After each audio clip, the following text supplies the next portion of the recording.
The blinding chandeliers of the Four Seasons ballroom cast a golden glow over 500 guests, but all I could see was the sheer cruelty unfolding right in front of me. The jazz band was playing a soft melody when the bride, my daughter-in-law, stumbled off the stage and marched toward our table. She grabbed the microphone with a manic, alcohol-fueled grin, leaning over my wife. Before anyone could process what was happening, she violently clamped her hand onto my wife's head and ripped off her carefully styled wig. The room gasped. The harsh lights instantly exposed my wife's patchy, scarred scalp, a brutal map of the aggressive autoimmune treatments she had endured for months. A sharp, humiliating sound cut through the silence. A group of the bride's influencer friends sitting near the front row actually threw their heads back and laughed. My wife shrank into her chair, sobbing, trying to cover her bare head with her frail, shaking hands. I looked up at the stage. My son, the groom, stood there in his custom tuxedo and did absolutely nothing. He just offered a pathetic, enabling smirk. I did not scream. I took off my suit jacket, draped it gently over my wife's head, kissed her cheek, and walked with lethal calmness toward the stage. In my hand, I held a thick red envelope. It was supposed to contain the deed to a $5 million penthouse. But when she opened it, the documents inside would make her smile die forever. I am Harrison Cole, 70 years old, and somehow still trying to heal from the wounds my own family inflicted. As the founder of a successful supply chain software company in Seattle, I thought I had built a fortress to protect my loved ones. I never realized the real predators were already sitting at my dinner table. Before I continue this story, let me know where you are watching from in the comments below. Hit like and subscribe if you have ever had to stand up to family who underestimated your worth and abused your kindness. It all began 3 months before that disastrous wedding. The rain was beating heavily against the floor-to-ceiling windows of our Seattle home. We were having a quiet Sunday family dinner, just the 4 of us. It was a tradition I had insisted on keeping alive despite the growing distance between my son and me. I sat at the head of the long mahogany table watching my wife Diane try to navigate her meal. Diane is 68, and for the past year, she has been fighting a severe autoimmune disease. The localized chemotherapy treatments had ravaged her body. She had lost her beautiful hair, her energy, and a great deal of her motor control. Her hands shook constantly, making simple tasks like holding a fork or lifting a glass a monumental and exhausting effort. I watched her with a heavy heart, admiring her quiet dignity. Across from her sat our son Brandon. He is 32 years old and the vice president of sales at my software company. I had given him that position, hoping he would learn the value of hard work and eventually take over my empire. Next to him sat his fiancée Megan. She is 29 and makes her living as a real estate influencer on social media. From the moment she sat down, her eyes were glued to her phone screen, her thumbs furiously tapping away. She cared more about curating a fake life for strangers on the internet than connecting with the people right in front of her. She exuded a heavy perfume that clashed with the smell of the roasted chicken on the table and wore an expression of perpetual boredom. The tension in the dining room was already thick. Megan had spent the first 20 minutes of dinner complaining about the floral arrangements for the wedding and how the venue lighting would ruin her video aesthetic. Brandon just nodded along, agreeing with every selfish grievance she aired. I kept my mouth shut, focusing on Diane. I just wanted my wife to have a peaceful evening. But peace is a fragile illusion when you are dealing with a narcissist. Diane reached for her crystal water glass, her fingers pale and frail wrapped around the cool glass. But a sudden tremor shot through her arm. The glass slipped, tilting forward. A splash of cold water spilled across the polished wood of the table and dripped down the edge, splashing directly onto Megan's designer handbag resting on the floor. It was just a few drops of water. It was a complete accident from a sick elderly woman. Megan shrieked as if she had been burned with acid. She pushed her chair back violently, the legs scraping harshly against the hardwood floor. She snatched her bag up, brushing the tiny drops of water away with frantic, exaggerated motions. Diane immediately recoiled, her face flushing with deep embarrassment. She stammered a quiet apology, pulling her shaking hands back into her lap like a frightened child. I expected Megan to wave it off to say it was fine. Instead, Megan shot my wife a look of pure, unfiltered disgust. She leaned down, inspecting the leather of her bag, and muttered, her voice dripping with venom. God, this clumsy old woman. Your wig already reeks of hospital chemicals, and now you have useless shaking hands. You are ruining my bag. The words were not whispered. They were spoken aloud, deliberately calibrated for maximum cruelty. The sheer malice in that sentence hit me like a physical blow.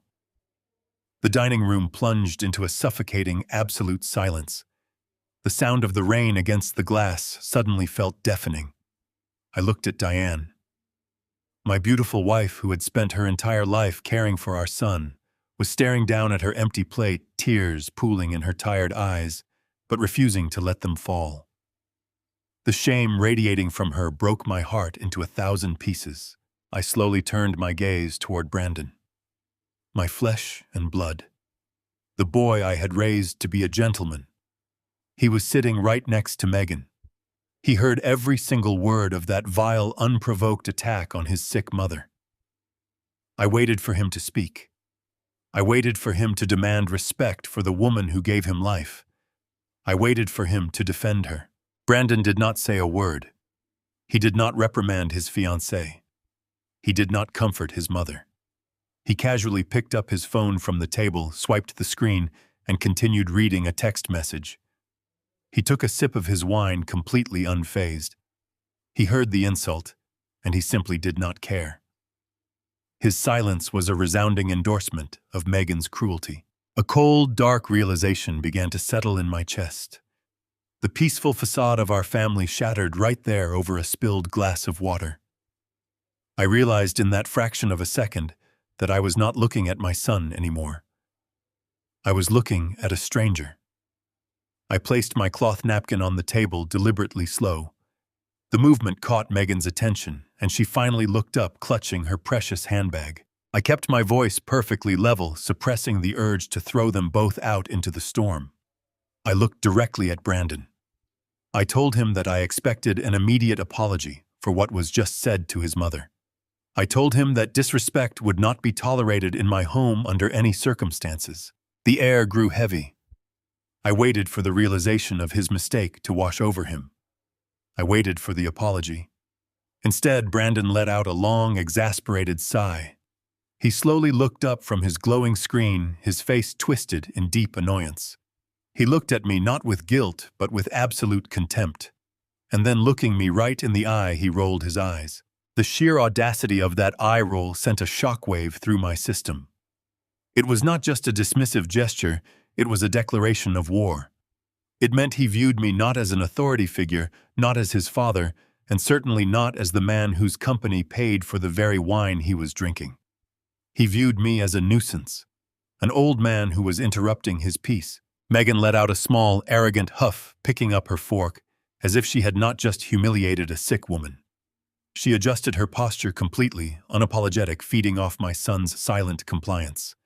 Diane reached under the table and gently squeezed my knee. It was a silent plea, a desperate request not to start a fight, not to cause a scene. She was willing to swallow her pride just to keep the peace, but I could feel the trembling in her fingers. I could feel the deep, profound hurt they had caused her. I had spent 30 years building an empire from nothing. I had negotiated with ruthless executives and crushed aggressive competitors. I had always prided myself on my ability to read people, to anticipate their moves.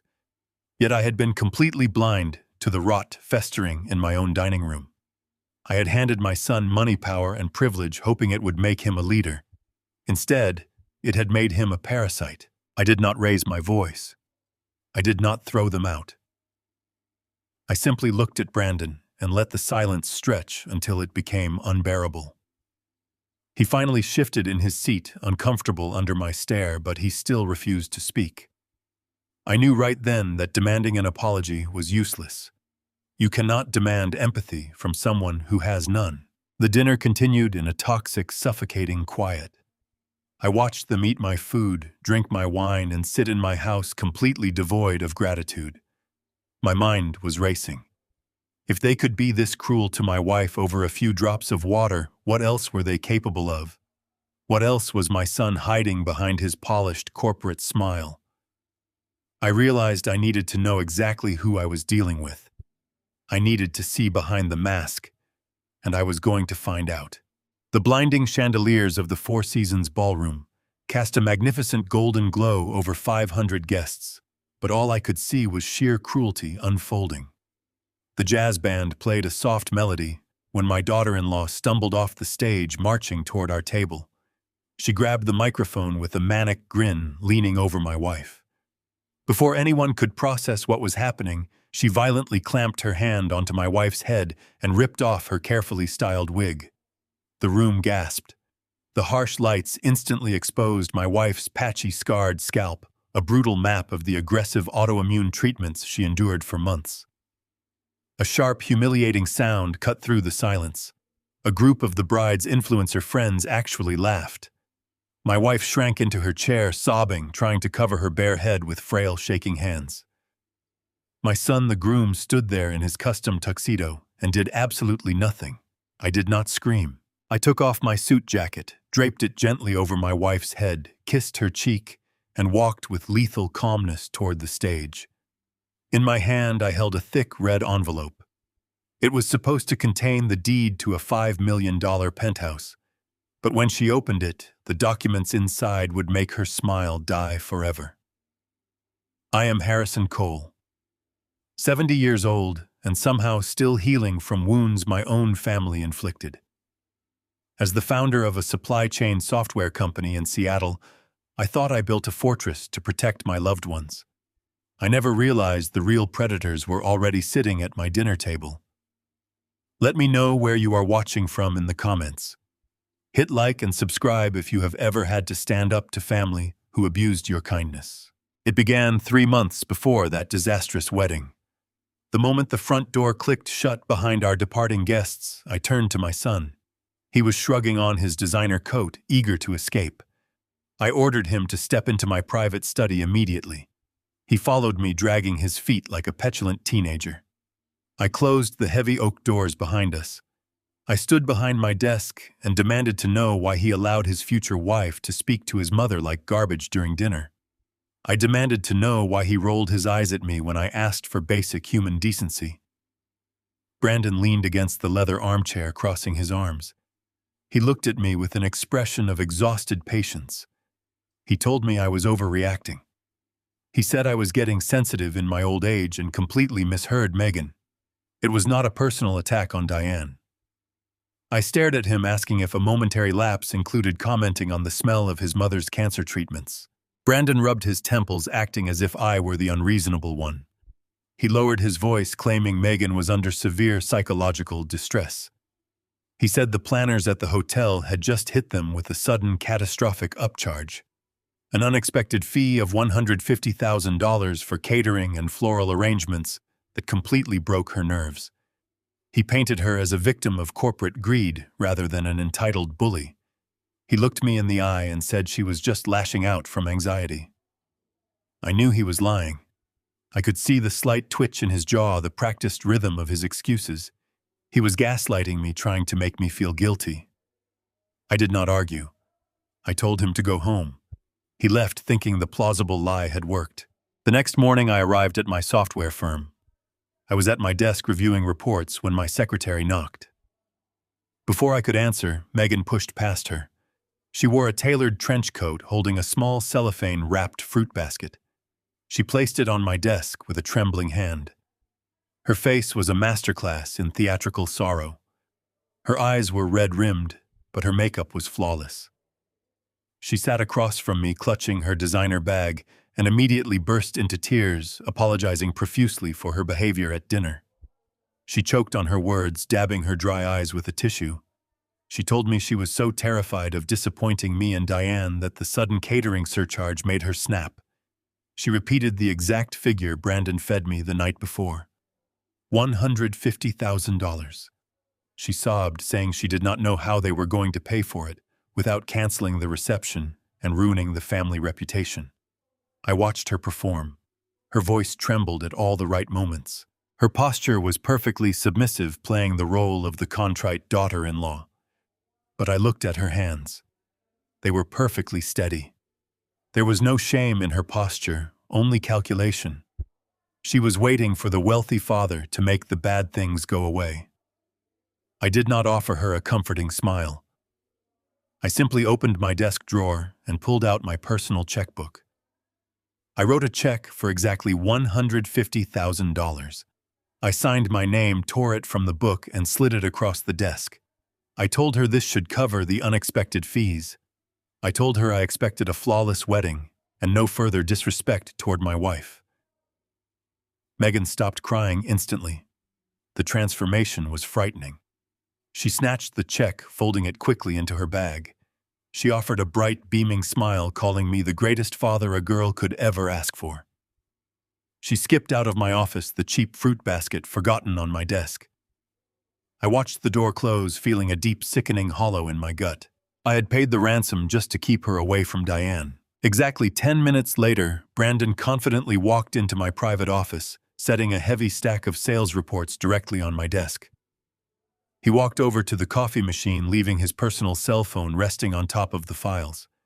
He chatted casually about the upcoming quarterly projections, acting as if the horrible tension from the previous night had completely vanished.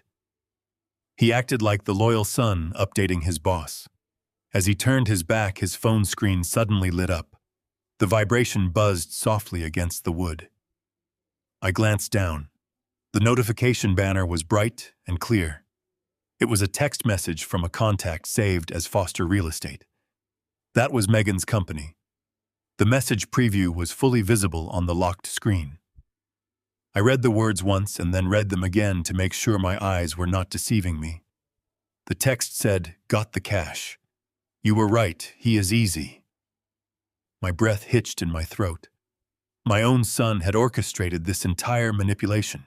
The cruel comment, the fake tears, the manufactured crisis.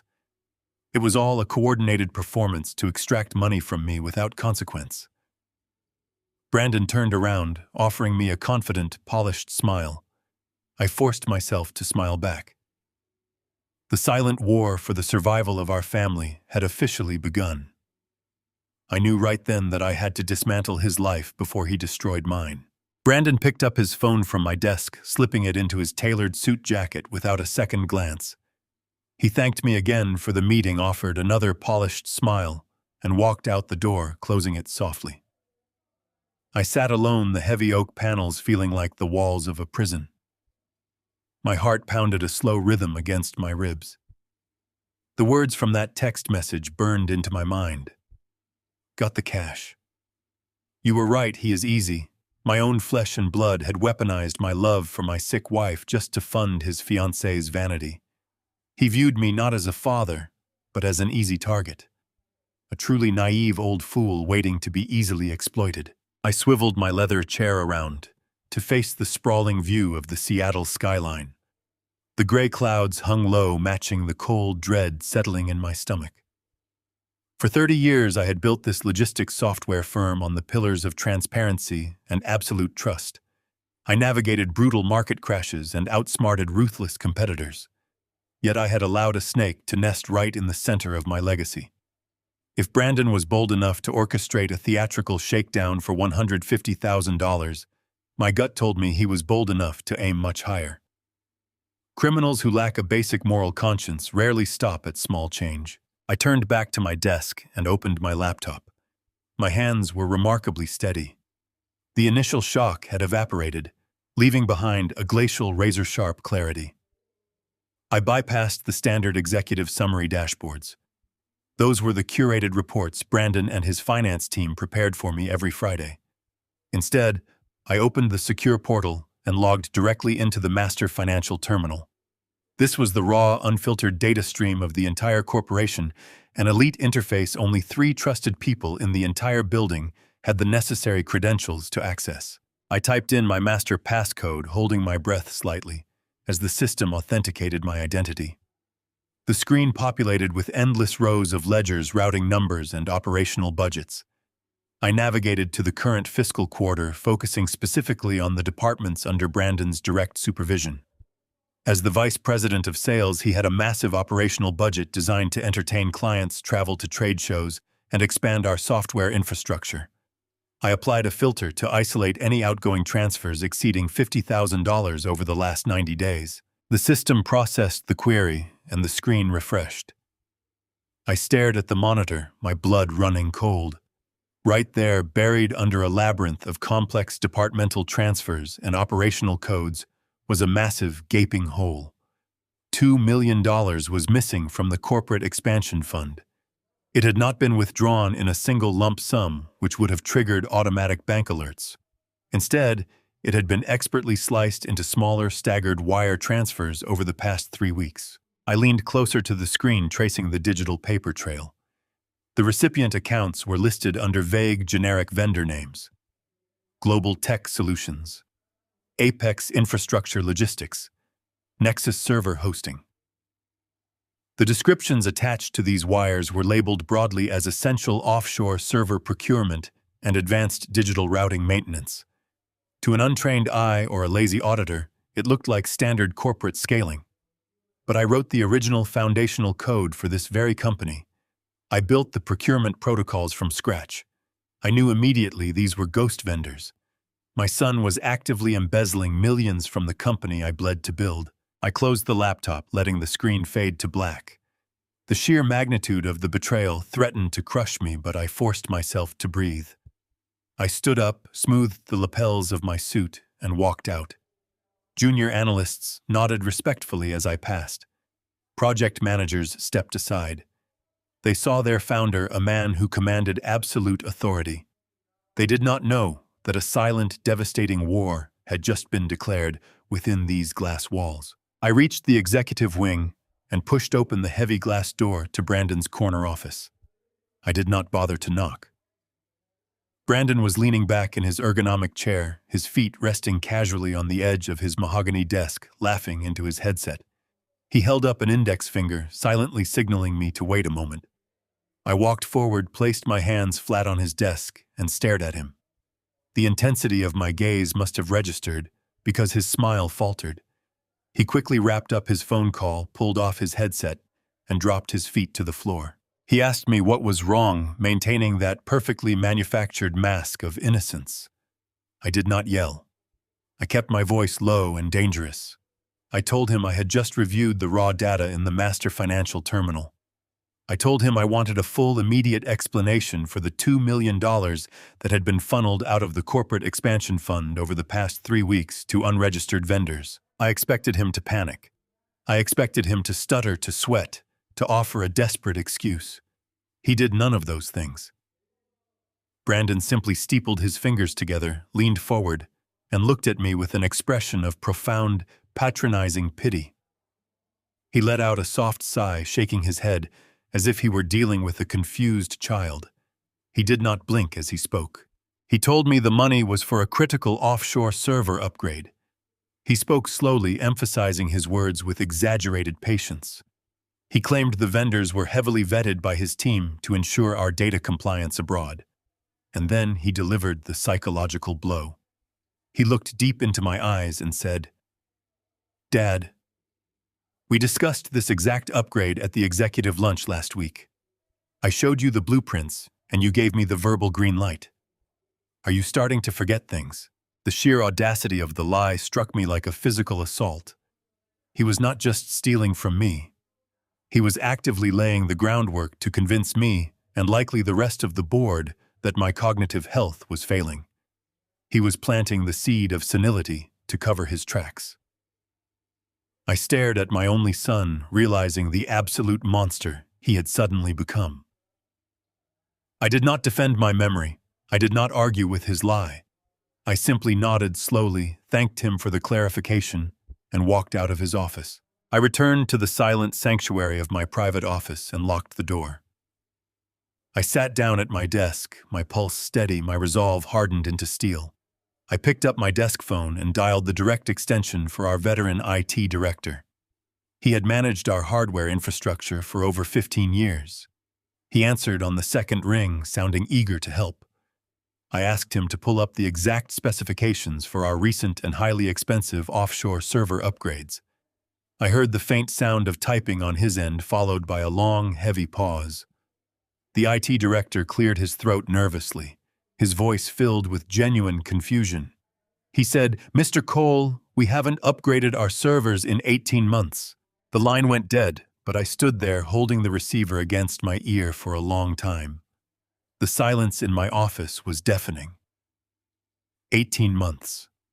$2 million had evaporated into thin air, funneling through ghost accounts under the guise of an imaginary server upgrade.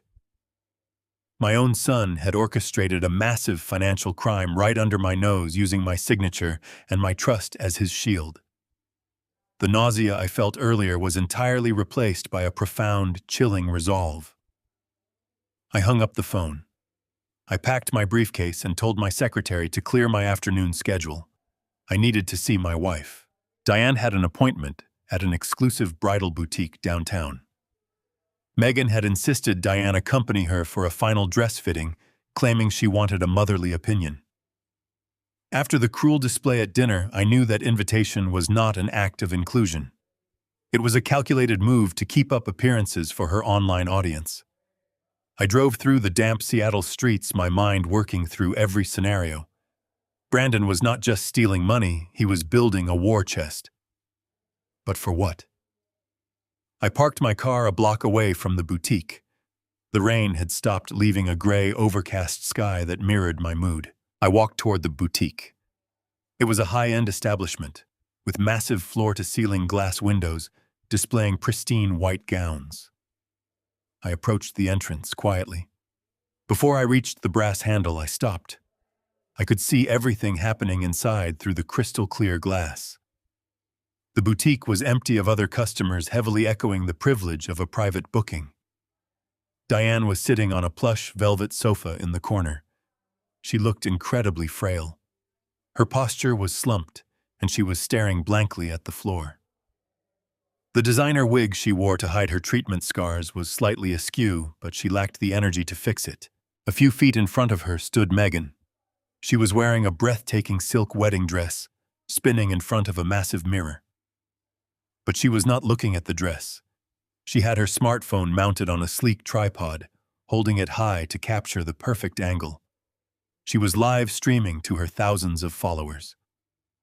Brandon was standing just behind the camera, leaning against a display table with a relaxed, arrogant smile on his face. I stepped closer to the glass, leaning in to hear the muffled audio filtering through the slightly open boutique door. Megan was giggling, tossing her hair and pouting for the camera. She leaned into the microphone. "You guys? I am so exhausted today," she whined, her voice dripping with manufactured sympathy. "Planning a luxury wedding is literally a nightmare, especially when you have to drag around scary, sick people." She shifted the tripod deliberately, angling the camera so Diane was perfectly visible in the background.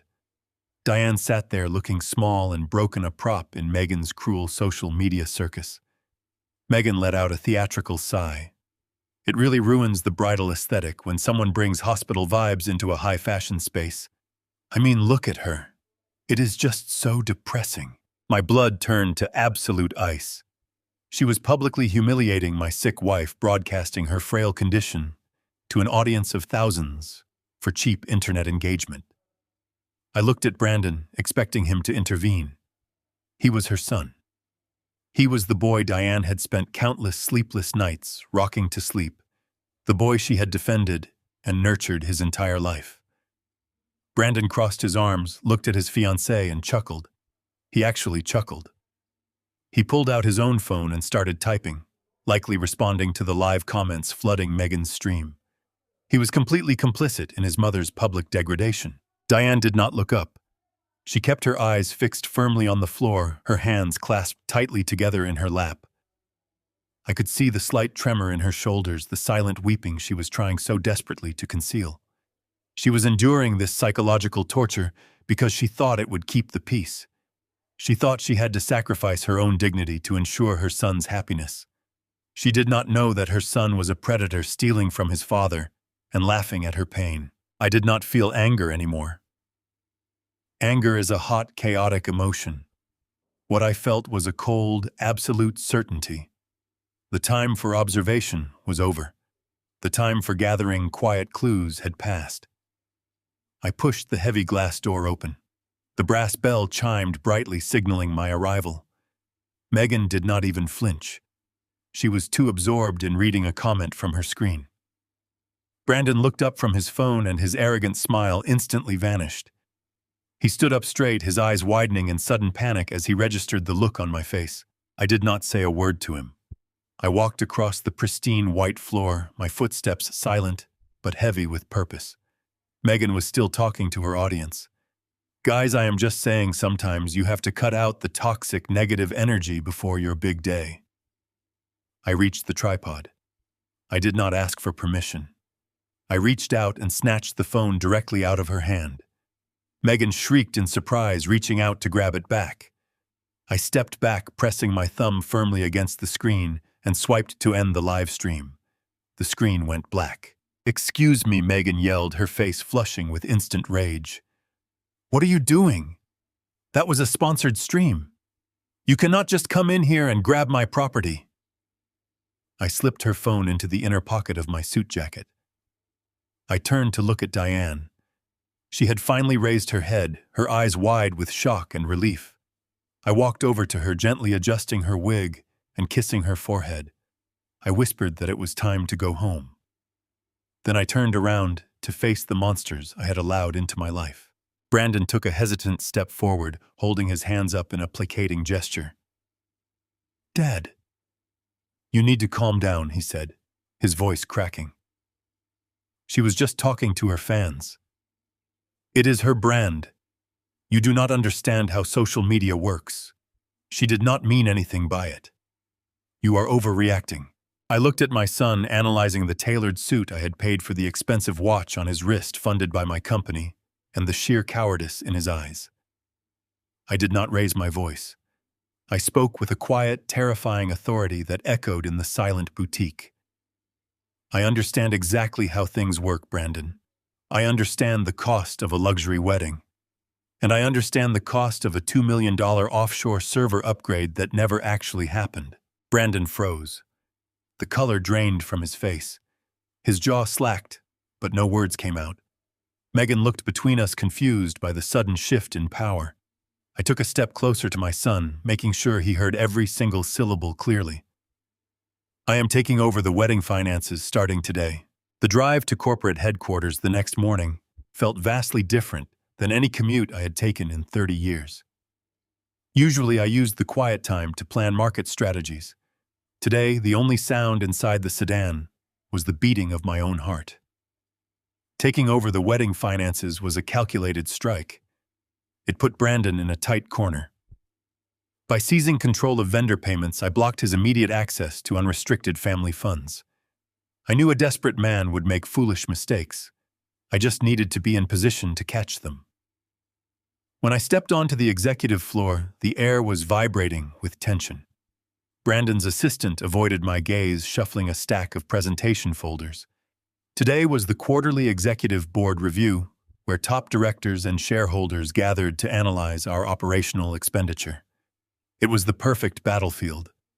I walked into the boardroom and took my seat at the head of the oak table. The large room filled up quickly. Brandon walked in last. He looked polished in a navy suit, but his movements were tightly wound like a coiled spring. He avoided looking directly at me.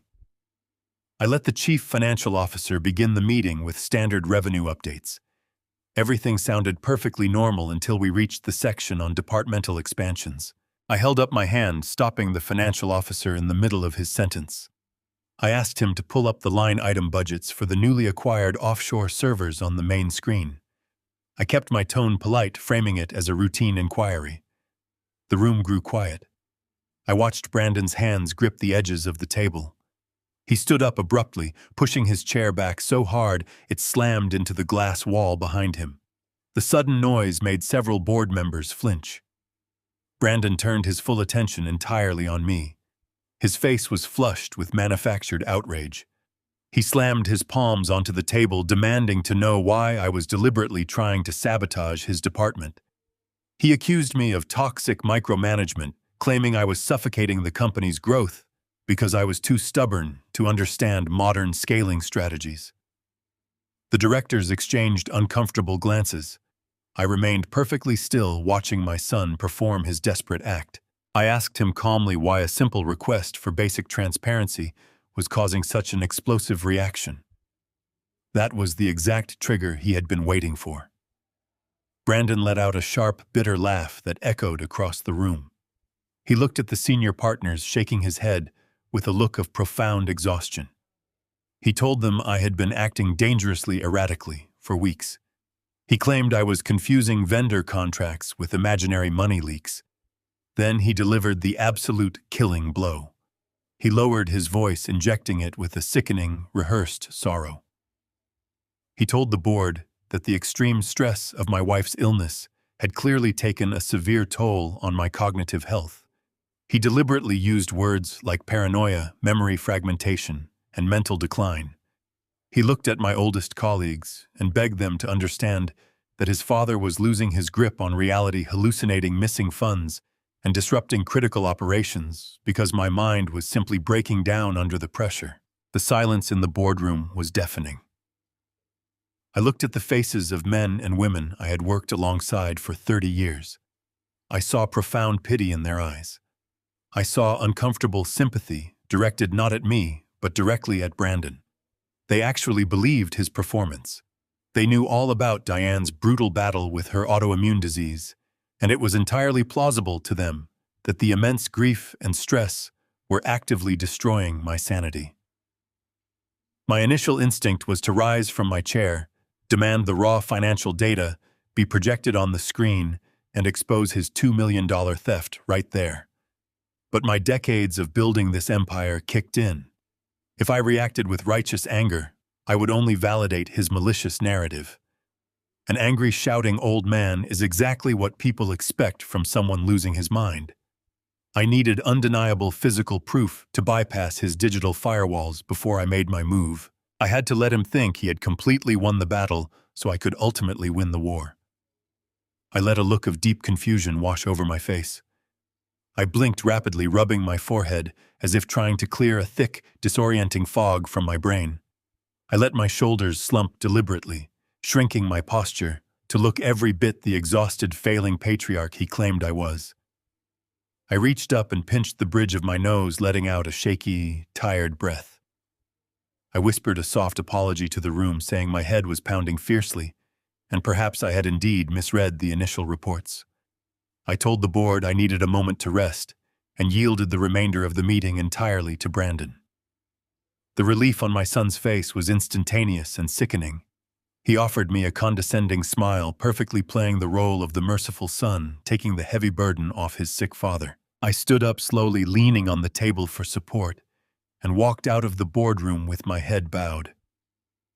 Behind me, I could hear Brandon immediately command the room, his voice booming with renewed arrogant confidence as he redirected the presentation. I walked to my private office, closed the heavy door, and dropped the frail old man act instantly. I sat in the quiet, watching the clock, waiting for the meeting to conclude. An hour later, I watched through the blinds as Brandon and 3 senior directors headed toward the elevators, heading to a lavish, celebratory lunch downtown. He was celebrating his victory, completely convinced he had successfully neutralized the only threat to his embezzlement scheme. As soon as the elevator doors closed, I stepped out of my office. The executive wing was practically deserted for the lunch hour. I walked directly to Brandon's empty corner office. I swiped my founder's master keycard over the security panel. The lock clicked green and I pushed the door open. I moved quickly and silently. Brandon had locked the digital files, but an arrogant man always keeps physical trophies of his cleverness.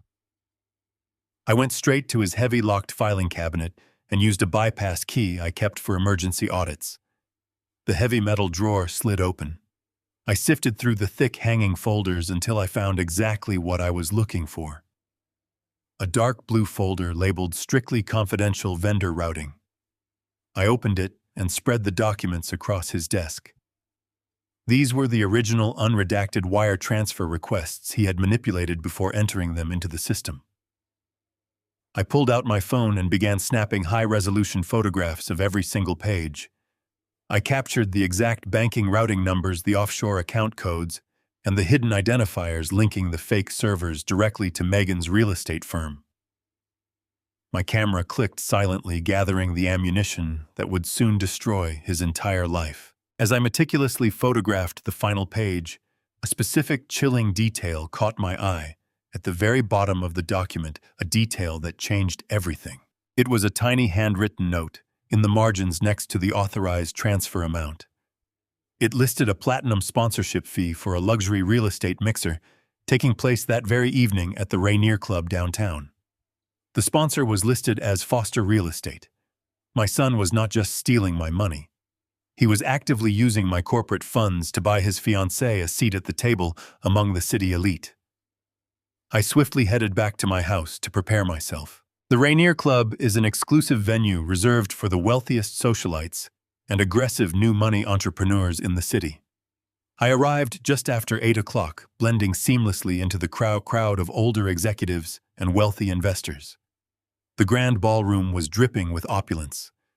Crystal chandeliers cast a warm glow over towering floral centerpieces, and waiters circulated with silver trays of expensive champagne.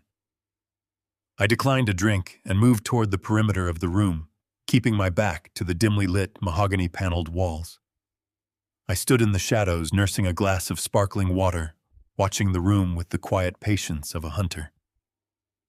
The air smelled of expensive perfume and roasted meats, a stark contrast to the sterile hospital corridors I navigated daily with my wife. It did not take long to find her.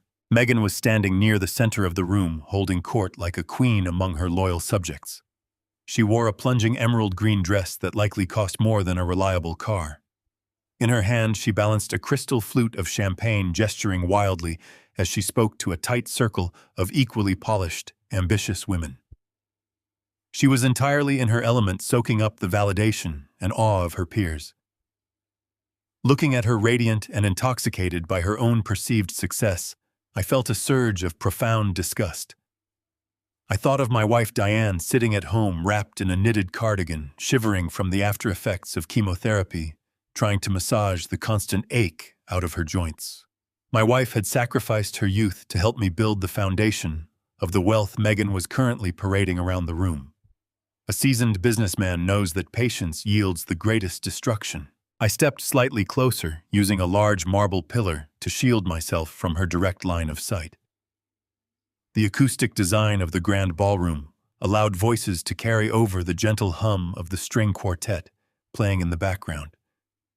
I slipped my smartphone out of my pocket, navigated to the voice memo application, and rested my thumb over the record button. I waited, letting the ambient noise wash over me, focusing entirely on the sharp, shrill pitch of my daughter-in-law's voice. Megan took a long, enthusiastic sip of her champagne and laughed loudly, throwing her head back. "You guys just have to think bigger," she boasted to her captivated audience. "Real estate is not about grinding out single-family home sales anymore. It is about acquiring massive initial capital and aggressively scaling your brand." One of her friends, a woman in a silver sequined dress, leaned in closely, looking impressed. "But Megan, how did you secure that kind of funding so fast? I mean, Foster Real Estate was just an LLC on paper 3 weeks ago. Now you are sponsoring platinum events." Megan smiled, a predatory, self-satisfied smirk that made my blood boil. "It is all about finding the right silent tech investor," she said, her words slightly slurred from the alcohol. "Someone with deep pockets and a massive expansion budget who does not ask too many questions. I just secured a $2 million injection to launch my commercial property division. The timing is absolutely perfect for the wedding. $2 million. The exact figure that had vanished from my quarterly operational budget. The exact amount funneled through the offshore accounts I had photographed in Brandon's office just hours ago. She was standing there openly bragging about embezzling my life's work to fund her vanity project. Her friends gasped in admiration, offering a chorus of congratulations, and raising their glasses in a toast to her brilliance. They thought she was a financial genius, a master negotiator who had secured the deal of a lifetime. They had no idea they were toasting to federal wire fraud. I pressed the red record button on my screen. The digital timer began to count upward, capturing every second of the conversation. Another woman in the circle laughed and shook her head. $2 million from a silent tech investor. Megan, that is incredible. But does he not want to oversee the acquisitions? Does he not want board seats or operational control? Tech guys are usually so obsessive about their money. Megan took another generous gulp of her champagne, her eyes glittering with malicious triumph. She leaned in closer to her friends, dropping her voice into a conspiratorial whisper that the microphone on my phone picked up perfectly. "That is the best part," she sneered, a wicked, drunken giggle escaping her lips. "The old investor does not even know he is funding my company. He thinks he is buying computer parts." The circle of women erupted into scandalous laughter, completely oblivious to the gravity of the confession. They thought it was a brilliant corporate loophole, a hilarious trick played on a wealthy fool. My thumb hovered over the screen, and I calmly stopped the recording. I saved the audio file, backing it up immediately to my secure cloud server. The missing puzzle piece was finally locked into place. I had the fraudulent invoices, I had the routing numbers, and now I had an undeniable audio confession tying the stolen corporate funds directly to her personal business venture. I stood in the shadows for another minute, watching her bask in her stolen glory. She felt invincible. She believed she had outsmarted a clueless old man and secured her luxurious future without a single drop of sweat. She believed the money she extorted from my company would pave her way to high society. She had absolutely no idea that she had just handed me the weapon I would use to destroy her entire life.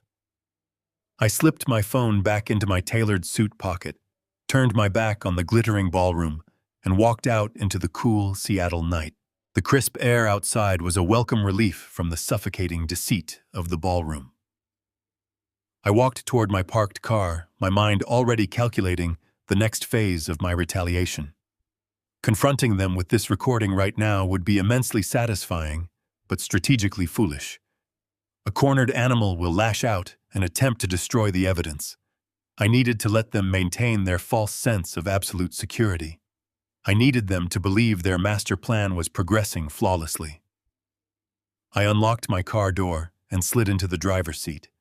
My hands rested on the cold leather steering wheel. They wanted a silent investor who asked no questions. Instead, they were going to face a very loud and thoroughly prepared executioner. I shifted the car into gear and drove into the night, ready to finish what they had started. The drive home from the high-end real estate mixer was a blur of neon lights and dark Seattle rain.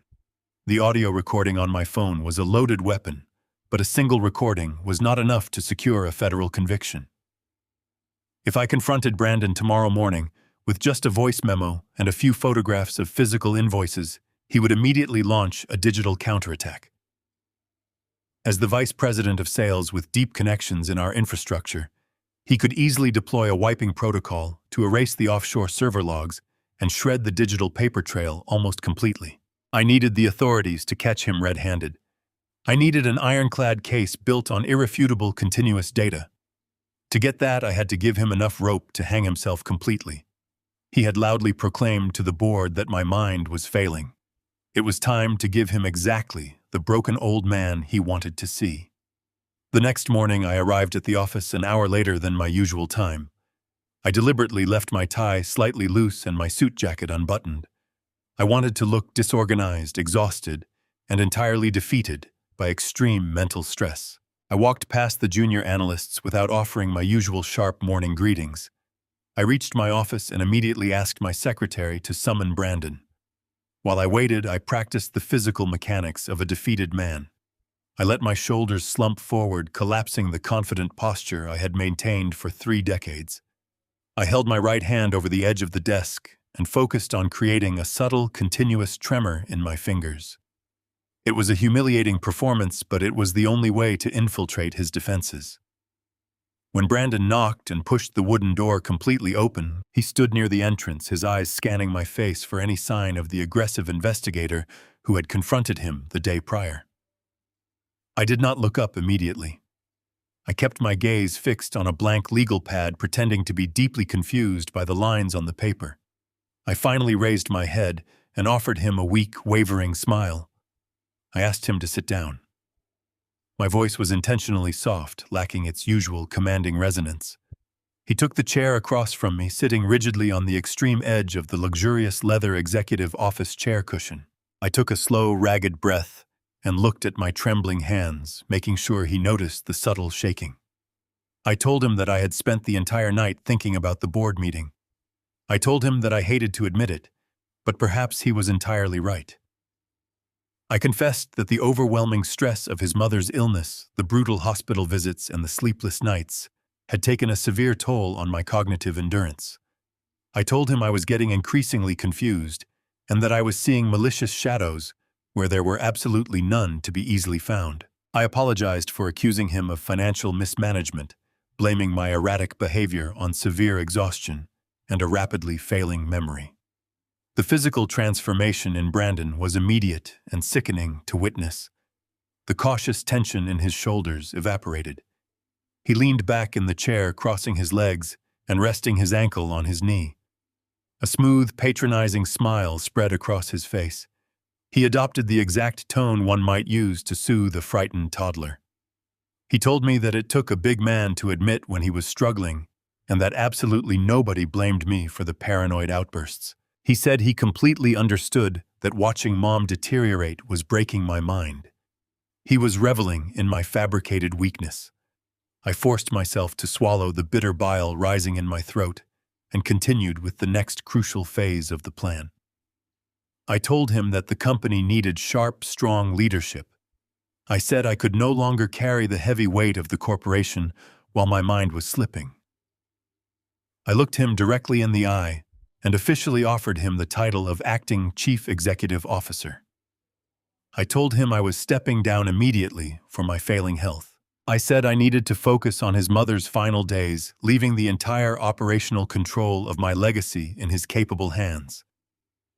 Brandon's eyes widened with raw, unfiltered greed. He had expected to fight me for years to secure the chief executive position, and now I was handing it to him on a silver platter. But I was not finished. A truly greedy man can be completely blinded if you overwhelm him with massive wealth. I reached into my desk drawer and pulled out a glossy brochure for a new luxury high-rise located in downtown Seattle, Washington today. I slid it across the mahogany desk. I told him that I wanted to make up for the horrible tension I had caused during the wedding planning. I told him that as a gesture of my complete trust and my unconditional love, I was purchasing the exclusive penthouse suite in that exact building. I told him the $5 million deed would be handed directly to him and Megan on the day of their wedding as my ultimate blessing. It was the perfect bait. A $5 million penthouse would guarantee Megan's silence and secure Brandon's arrogant, unquestioning belief forever. He thought he had successfully manipulated his senile father into total submission. Brandon picked up the glossy brochure, staring at the vivid images of the panoramic city views and the private rooftop terrace. He looked at me with a sickening expression of absolute triumph. He thanked me, his voice dripping with fake gratitude, and promised he would make me incredibly proud. He walked out of my office, practically floating on air. I watched the heavy oak door close, and the subtle, continuous tremor in my hand stopped instantly. My posture straightened, and the cold, calculating clarity returned to my mind. He had swallowed the hook, the line, and the sinker. He truly believed he was completely untouchable. But a criminal who thinks he is untouchable is a man who acts with profound recklessness. I knew he would immediately try to consolidate his new power and eliminate any lingering threats to his offshore embezzlement scheme. I did not have to wait long to see his very first move as the new acting chief executive officer. Less than 2 hours after our meeting, I stood quietly near the glass partitions of the Human Resources Department, watching the cruel scene unfold entirely today. I watched as Brandon marched our veteran information technology director out of the building. The loyal employee who had managed our servers for 15 years, the only internal threat who knew the offshore upgrades were completely fake, was carrying a cardboard box of his personal belongings. Brandon had fired him on the spot to permanently cover his digital tracks. The older man looked devastated, while Brandon smiled smugly. He thought he was securing his fraudulent empire, but he was only sealing his own inevitable doom. My trap was set, and my ruthless son had just walked directly into it permanently. I watched the loyal IT director walk out of the lobby doors with his cardboard box disappearing into the gray Seattle afternoon. The absolute ruthlessness of my son's actions solidified the path ahead of me. There was no longer any room for paternal hesitation. I left the corporate headquarters shortly after citing my fabricated fatigue and spent the rest of the day by my wife's side. Diane was resting exhausted from her treatments, completely unaware of the digital war raging around our family legacy. I waited until the house was entirely silent. At midnight, I slipped out the back door and drove through the pouring rain, leaving the wealthy suburbs far behind. My destination was a dilapidated diner on the industrial outskirts of the city. The flickering neon sign buzzed erratically, casting harsh red shadows across the wet pavement. Inside, the air smelled of stale coffee and fried grease. The diner was nearly empty, occupied only by a tired waitress behind the counter and a solitary figure sitting in the furthest corner booth. Gregory Thorne did not look like a man who commanded one of the most feared corporate litigation firms on the West Coast. He wore a simple dark trench coat, his sharp predatory eyes scanning the room over a mug of black coffee. Gregory and I had fought brutal corporate battles together for nearly 3 decades. He was ruthless, intensely private, and fiercely loyal. I slid into the cracked vinyl booth across from him. We did not exchange pleasantries. I reached into my jacket pocket, pulled out a secure encrypted flash drive, and pushed it across the sticky laminate table. Gregory covered it with his hand, his eyes locking onto mine. He asked me what he was holding. I kept my voice low, blending with the hum of the diner's ancient refrigerator. I told him it contained high-resolution photographs of unredacted wire transfers, offshore routing numbers, and undeniable proof that my son was actively embezzling millions of dollars from my software company to fund his fiancée's vanity real estate venture. Gregory did not flinch. His expression remained entirely neutral, a testament to his years of dealing with corporate betrayals. He slipped the drive into his coat pocket and took a slow sip of his coffee. He told me that family fraud was the most dangerous kind because it was fueled by entitlement and protected by emotional blind spots. He asked me exactly what my objective was. I looked at him with cold determination. I told him I did not want a quiet settlement. I wanted a complete, undeniable federal prosecution. I wanted Brandon and Megan stripped of everything they had stolen, and I wanted my company surgically cleansed of their toxic influence. Gregory nodded, a slow, dangerous smile forming on his lips. He outlined our strategy with surgical precision. He explained that he would immediately deploy his elite team of covert forensic accountants. These were not standard auditors. They were digital bloodhounds trained to trace dark money through international labyrinths. Gregory assured me that his team would operate entirely in the shadows. They would bypass the standard corporate networks using passive data scraping techniques to map the ghost vendors and trace the stolen $2 million directly to Megan's front company, Foster Real Estate. They would build an ironclad evidentiary chain without triggering a single internal security alarm. He leaned forward, his voice dropping to a harsh whisper. He warned me that the most critical part of the plan relied entirely on my performance. For the next 24 hours, I had to be the perfect victim. I had to let Brandon operate as the acting chief executive officer with absolute impunity. I had to smile, nod, and let him believe his hostile takeover was flawlessly executed. Any deviation, any sudden display of authority could spook him into wiping the servers before Gregory's team could secure the digital footprints. I promised Gregory that my performance would be flawless. We finished our coffee in silence, two veterans preparing for a devastating war. The next morning I arrived at the office wrapped in my carefully constructed facade of decline. I walked slowly, my shoulders hunched, greeting my staff with a vacant, wandering gaze. Brandon had wasted absolutely no time claiming his new territory.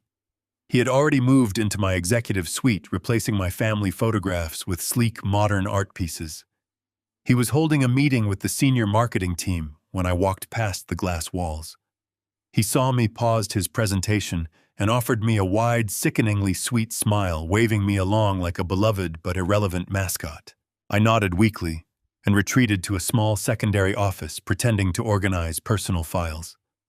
Every hour felt like an eternity. I watched the financial dashboards from a secure external monitor, observing Brandon authorize petty cash expansions and restructure vendor protocols. He was moving quickly to consolidate his power, riding the high of his stolen authority and the promise of the $5 million penthouse I had dangled in front of him. I played the confused father beautifully, calling his assistant twice to ask for simple passwords I had intentionally pretended to forget. My feigned incompetence fed his massive ego, keeping him entirely blind to the invisible net closing tightly around him. By the late afternoon, the tension in my chest was almost unbearable. Gregory's forensic accountants were supposed to be quietly extracting the offshore ledgers, pulling the raw data from the server arrays the fired IT director had previously maintained. I paced the small office, watching the rain beat against the glass window, waiting for Gregory's confirmation that the trap was finally sealed. I imagined the look on Brandon's face when federal agents walked through those lobby doors. I imagined the total collapse of Megan's fraudulent real estate empire. At exactly 5 in this evening, my personal encrypted cellular phone vibrated in my pocket. The caller ID displayed Gregory's secure line. I locked the office door, drew the blinds, and answered the call, expecting to hear the satisfying news of a successful data extraction. Instead, Gregory's voice was tense, carrying a sharp edge of genuine alarm that I had never heard from him before. He did not bother with an introduction. He told me we had a massive critical problem. I demanded to know what was happening. Gregory took a heavy breath. He told me his forensic accounting team had initiated the passive data scrape exactly as planned, targeting the offshore vendor routing directories. They had successfully bypassed the initial firewalls and were moments away from downloading the unredacted wire transfer logs. But right as they initiated the final extraction protocol, the entire system went completely dark. They had hit an impenetrable military-grade cryptographic wall. My stomach plummeted. I asked how that was even possible. Gregory's voice was grim and filled with profound frustration. He explained that someone had initiated a total digital lockdown from inside the executive suite. Brandon had not just fired the loyal IT director to silence him. He actively used his new acting chief executive officer privileges to instantly change all master passwords successfully, locking us out of the network servers completely tonight. The line went dead, but I kept the phone pressed tightly against my ear, listening to the hollow static. Brandon had shut the digital door right in our faces. My son was not just a greedy opportunist. He was a highly efficient corporate predator who had anticipated the exact vector of our forensic counterattack. He had used the acting chief executive authority I foolishly handed him to completely sever my access to my own legacy. Gregory Thorne was a master of legal warfare, but without the unredacted digital logs, our case would devolve into a messy public legal battle based purely on circumstantial evidence and photographs of physical invoices. Brandon would simply claim the invoices I photographed were preliminary drafts or harmless theoretical projections. I needed to trap him in an undeniable physical act of treason. I lowered the phone and stared out the rain-streaked window of my office. I had to pivot my strategy immediately. I had spent 3 decades analyzing the behavioral patterns of aggressive competitors, and Brandon was ultimately no different. He possessed a fatal flaw that all rapid ascendants share. He suffered from blinding, intoxicating arrogance. He had successfully locked the servers, but his overarching goal was total permanent control of the company. To achieve that before the wedding, he needed more than just digital access. He needed the physical master stock certificates. Those original bearer shares represented the ultimate voting power of the corporation, the very documents that proved my absolute ownership. Brandon knew exactly where I kept them. They were locked inside a vintage steel safe bolted to the foundation of my private study at home. I knew Brandon would not risk forging the master certificates. He would attempt to steal the originals, likely planning to coerce me into signing them over while maintaining his narrative of my mental decline.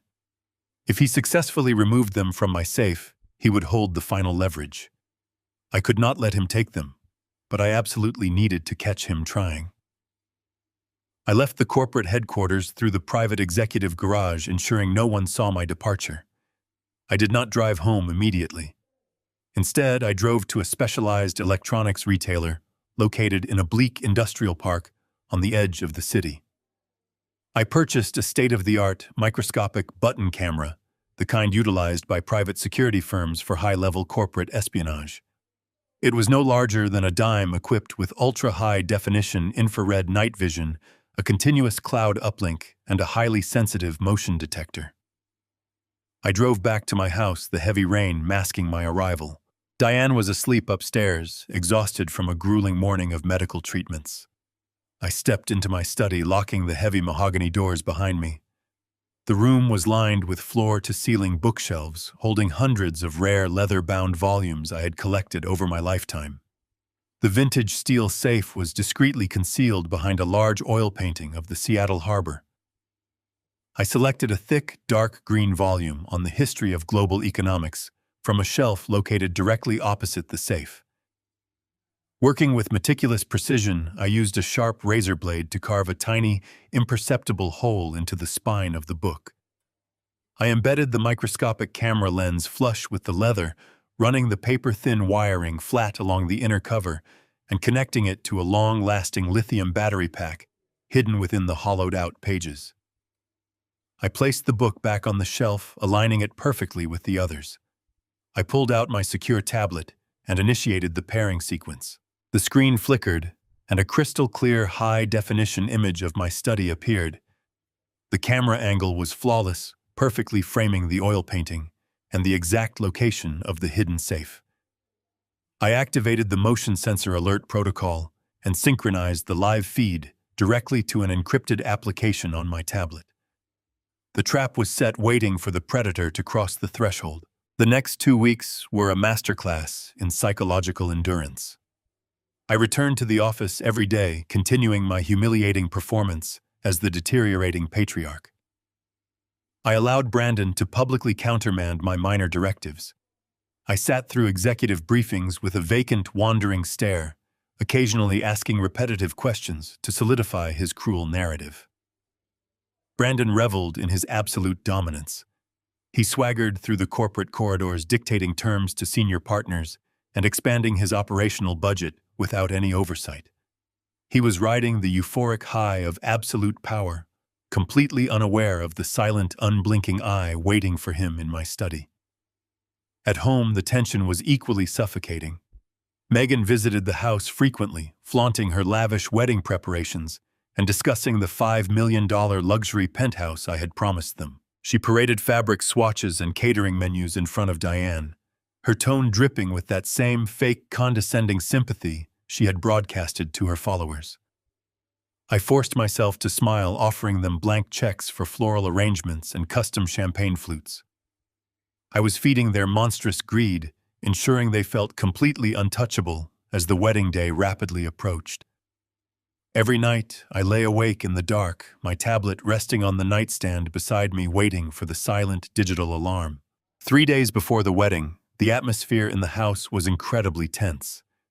Diane had retired to bed early, completely drained by a sudden spike in her medication dosage. I was lying in the guest room, staring at the ceiling, listening to the distant rhythmic ticking of the hallway clock.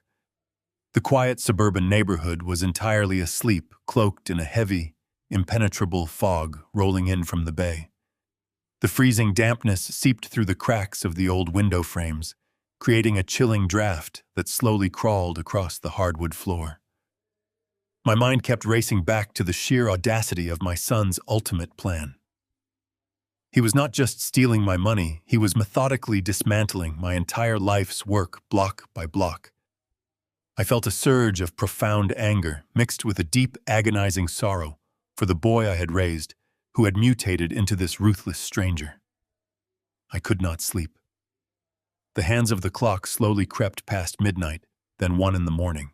I closed my eyes, feeling the heavy weight of exhaustion pressing down on my chest. I wondered if my behavioral analysis was flawed. I wondered if Brandon had found another, more insidious way to bypass the physical certificates. I stared at the shadows dancing across the bedroom wall, questioning every single move I had made over the last turbulent month. Had I completely miscalculated his timeline? Had he successfully outsmarted me after all? The crushing weight of uncertainty began to poison my resolve as the minutes dragged on in absolute silence. Then, at exactly 2 in the morning, the silence was violently shattered. The encrypted tablet on the nightstand vibrated violently against the wood, emitting a sharp, rhythmic digital pulse. The screen suddenly illuminated the pitch-dark room with a harsh, bright blue glow. A flashing red notification banner instantly appeared across the display. The highly sensitive motion sensor in my downstairs study had been triggered. I stared at the glowing red notification flashing intensely on the tablet screen, my breath catching sharply in my dry throat as the sudden adrenaline flooded my tired veins. For a fraction of a second, I thought about immediately opening the live video application to confront whatever was moving through my private sanctuary. But before my trembling thumb could swipe across the glass display, a secondary, entirely different sound pierced the heavy suburban silence. A soft, rhythmic tapping echoed from the back of the house. 3 quick, sharp knocks followed immediately by 2 slow, deliberate thuds against the reinforced wood of the kitchen door. It was the precise, discreet signal I had established with Gregory Thorne. I moved silently out of the guest bedroom and navigated the back staircase, carefully avoiding the specific floorboards I knew would creak under my weight. The house was practically freezing, the coastal fog seeping through the walls, but my blood was running hot with pure adrenaline. I reached the kitchen and disabled the deadbolt, pulling the heavy door open just enough to let him inside. Gregory stepped out of the relentless Seattle rain and into my home. He did not bother to shake the cold moisture from his dark trench coat. In his right hand, he gripped a thick leather briefcase. We stood together in the pitch-dark kitchen, illuminated only by the faint glow of the street lamp filtering through the window blinds. Gregory did not offer a polite midnight greeting. He bypassed the social pleasantries entirely, placing his wet briefcase directly onto the cold granite surface of the kitchen island. The metallic snap of the brass locks echoed loudly in the empty room. He reached inside and pulled out a massive stack of printed forensic reports, dropping them onto the counter with a heavy, definitive thud. I asked him how he managed to secure the documents after Brandon had completely locked down the corporate digital infrastructure. Gregory offered a grim, predatory smile. He whispered that while my son was busy playing the role of a brilliant corporate hacker, he fundamentally misunderstood how international banking architecture actually functioned. Brandon had locked the internal servers, but he could not erase the external digital footprints left behind at the global routing hubs.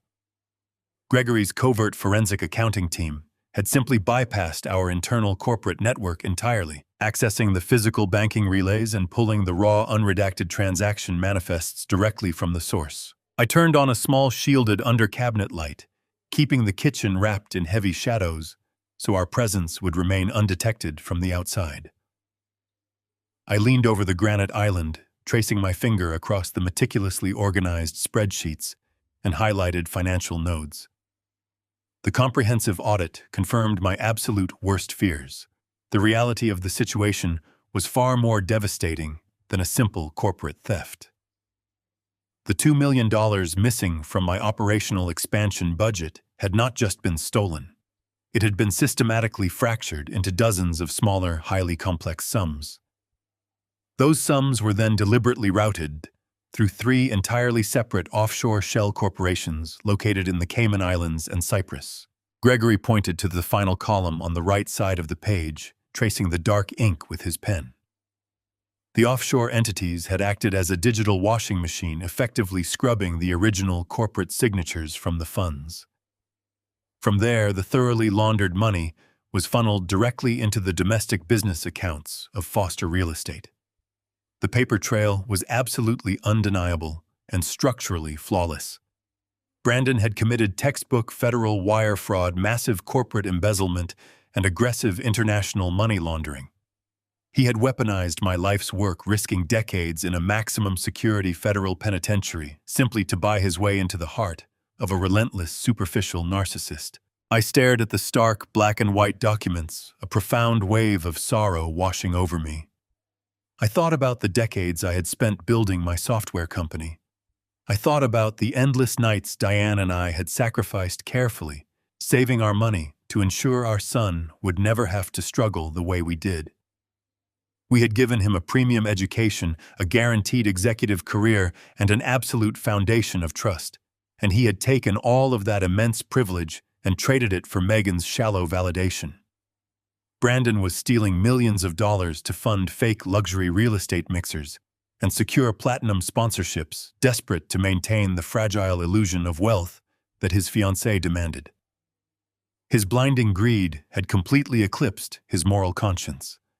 He was willing to sacrifice his family, his legacy, and his own freedom just to keep a woman who viewed him as nothing more than a convenient disposable bank account.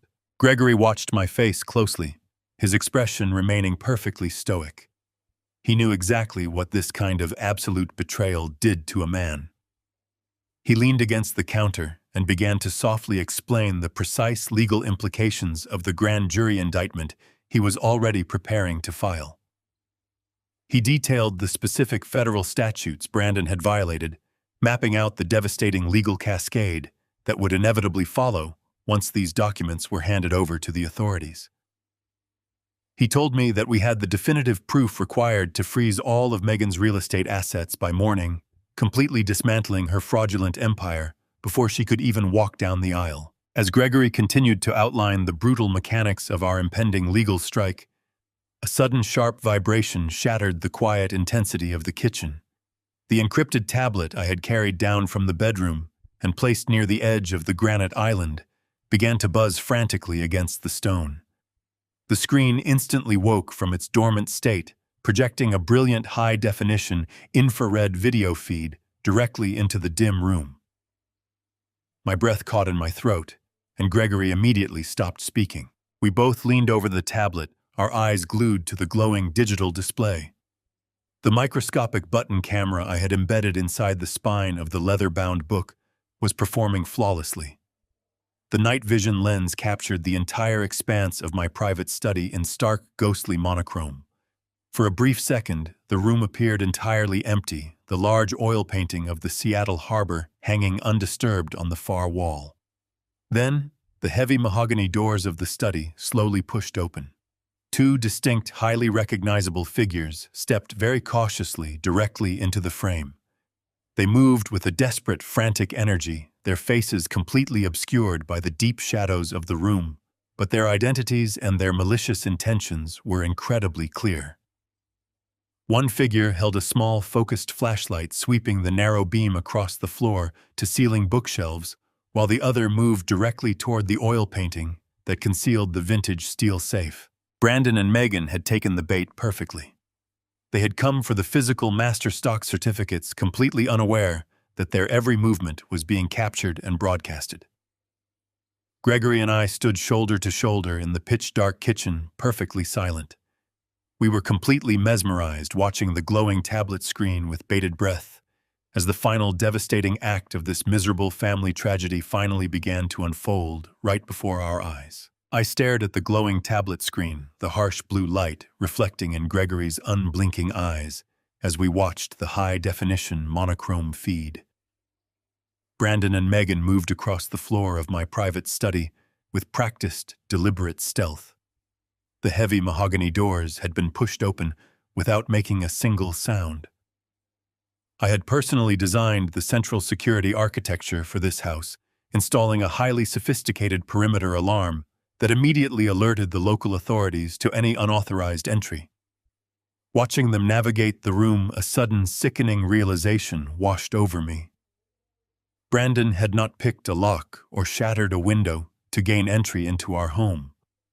He had deliberately kept his old brass house key, the very same key I had given him when he was just a teenager. He had simply walked through the front door, using his intimate knowledge of the digital keypad to quietly disable the perimeter alarm before the mandatory 30-second countdown could trigger the sirens. He had weaponized his childhood access to violate the absolute sanctity of my home while his sick mother slept peacefully just a few rooms away. Gregory let out a low, disgusted breath, his eyes glued to the small screen, as Brandon confidently guided his fiancée deeper into the room. Megan was holding a small tactical flashlight, keeping the bright beam strictly pointed toward the floor to avoid alerting anyone outside the property. She looked around the expansive study with a look of predatory fascination, her eyes scanning the valuable leather-bound books and the antique mahogany furniture. She moved with a strange, giddy excitement, acting as though she were participating in a thrilling late-night heist rather than committing a devastating federal crime against her future father-in-law. Brandon did not waste any time looking at the decor. He walked directly toward the far wall, his footsteps completely silent on the thick Persian rug. He reached out and carefully lifted the heavy oil painting of the Seattle harbor, sliding it smoothly off its brass hooks and resting it gently against the nearby leather armchair. The vintage steel wall safe was now completely exposed, its thick rotary dial resting in the center of the solid iron door. I had assumed Brandon would try to coerce the combination out of me eventually, perhaps leveraging my fabricated mental decline. Instead, he pulled a small black velvet pouch from his jacket pocket. He unrolled the velvet pouch on my desk, revealing an array of specialized locksmith tools. Brandon had not come to guess the combination or search the room for a hidden slip of paper. He had come fully prepared to forcefully breach the mechanism. He extracted a slender metallic stethoscope and a magnetic tension wrench tools I knew cost a small fortune on the black market. He placed the earpieces of the stethoscope into his ears and pressed the cold metal bell firmly against the iron door right next to the thick rotary dial. Megan stood close behind him, holding the tactical flashlight steady, illuminating the brass numbers. Brandon inserted the magnetic tension wrench into a microscopic gap near the locking pin, applying slow, methodical pressure. I watched his fingers twist the dial with agonizing precision. He was listening for the faint, microscopic clicks of the internal brass tumblers falling into perfect alignment. The sheer level of premeditated criminality was astounding. My son had actually taken the time to learn how to crack a vintage safe, completely dedicating himself to the absolute destruction of my financial legacy. Gregory and I stood in the dark kitchen, the silence stretching endlessly as we watched the digital feed. The tension was thick, practically suffocating. For nearly 10 agonizing minutes, Brandon manipulated the dial, his face contorted in deep concentration. Finally, he gave the tension wrench a sharp, definitive twist. A loud metallic clack echoed through the small speaker of the tablet. The heavy iron door of the safe swung open, revealing the dark, secure interior. Brandon let out a triumphant sigh, pulling the stethoscope from his ears and tossing it onto the desk. Megan bounced on her heels, clapping her hands together in silent, greedy celebration. She leaned over his shoulder, eagerly peering into the open vault. Brandon reached his hand deep inside the safe and pulled out a thick, sealed manila envelope. I knew exactly what was inside. It contained the physical master stock certificates, the original bearer shares that represented total, unquestionable ownership of the software empire I had bled to build for 30 decades. Brandon opened the envelope and quickly flipped through the stiff, watermarked papers confirming his ultimate prize.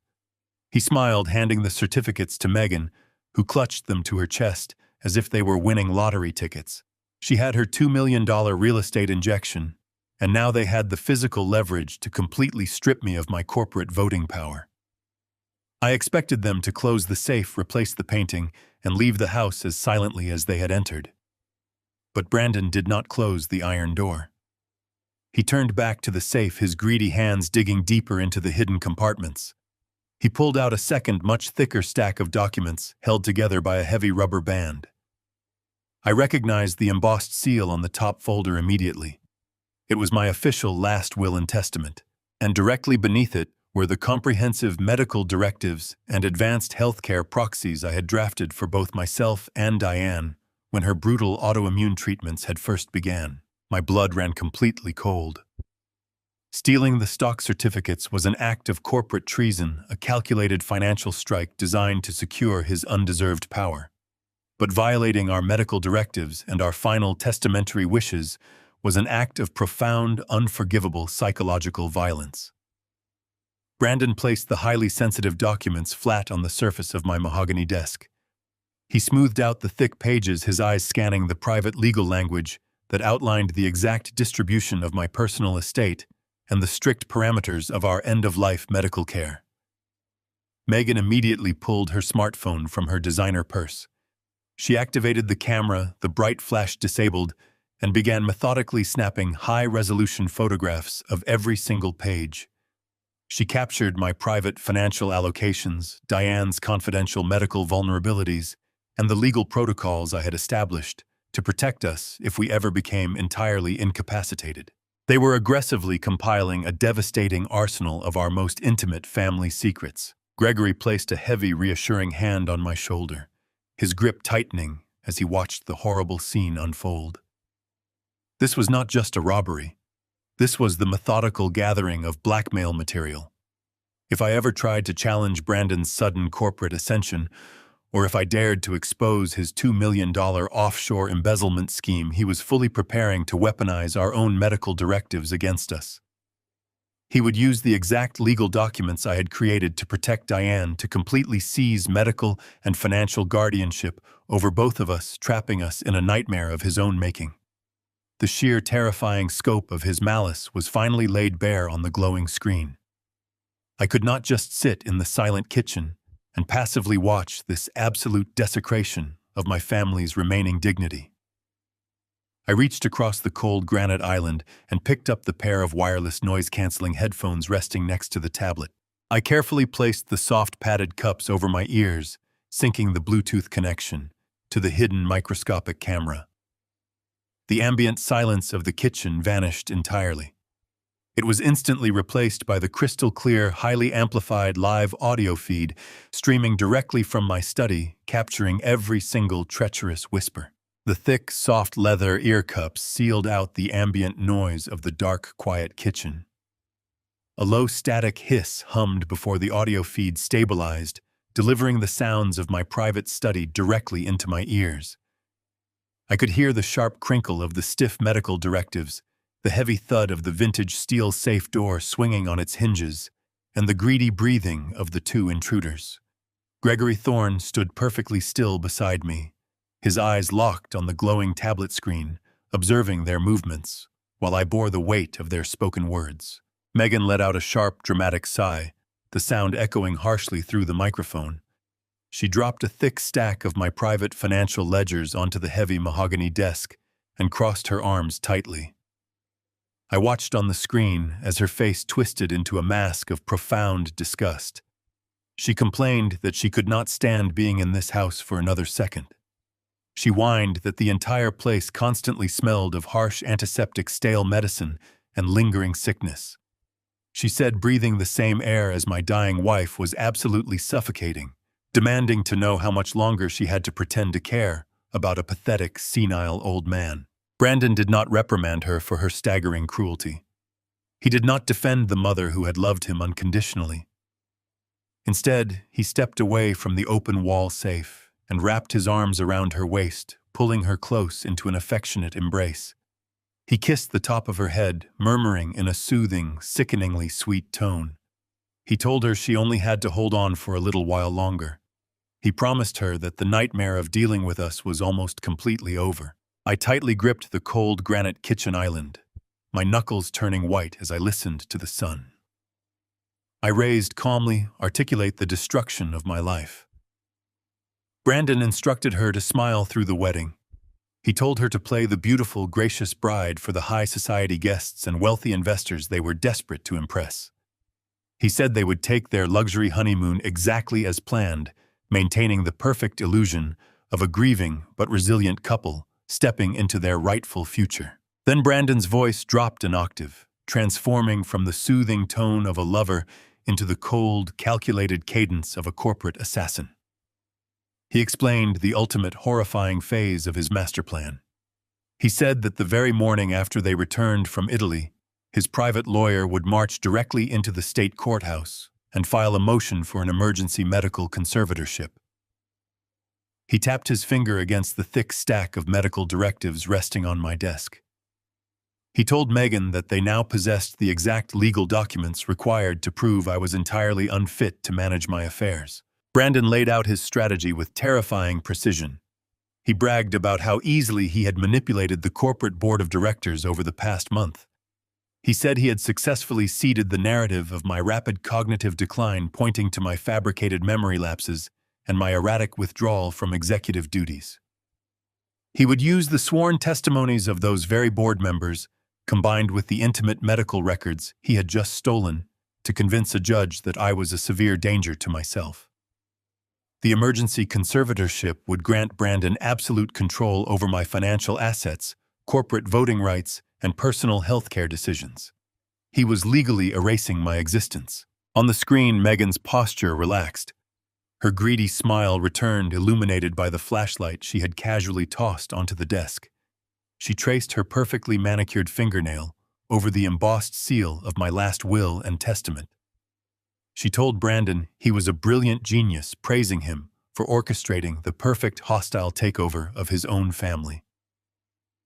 But then she paused, her head tilting slightly to the side. She asked him the one chilling question that would forever shatter whatever fragment of paternal love remained in my heart. She asked him what they were going to do with Diane.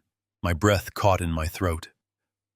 I waited for my son to show a shred of humanity, to offer some semblance of mercy for the woman completely ravaged by chemotherapy upstairs. Brandon did not hesitate. His reply was profoundly cold, completely devoid of empathy, chilling the blood in my veins.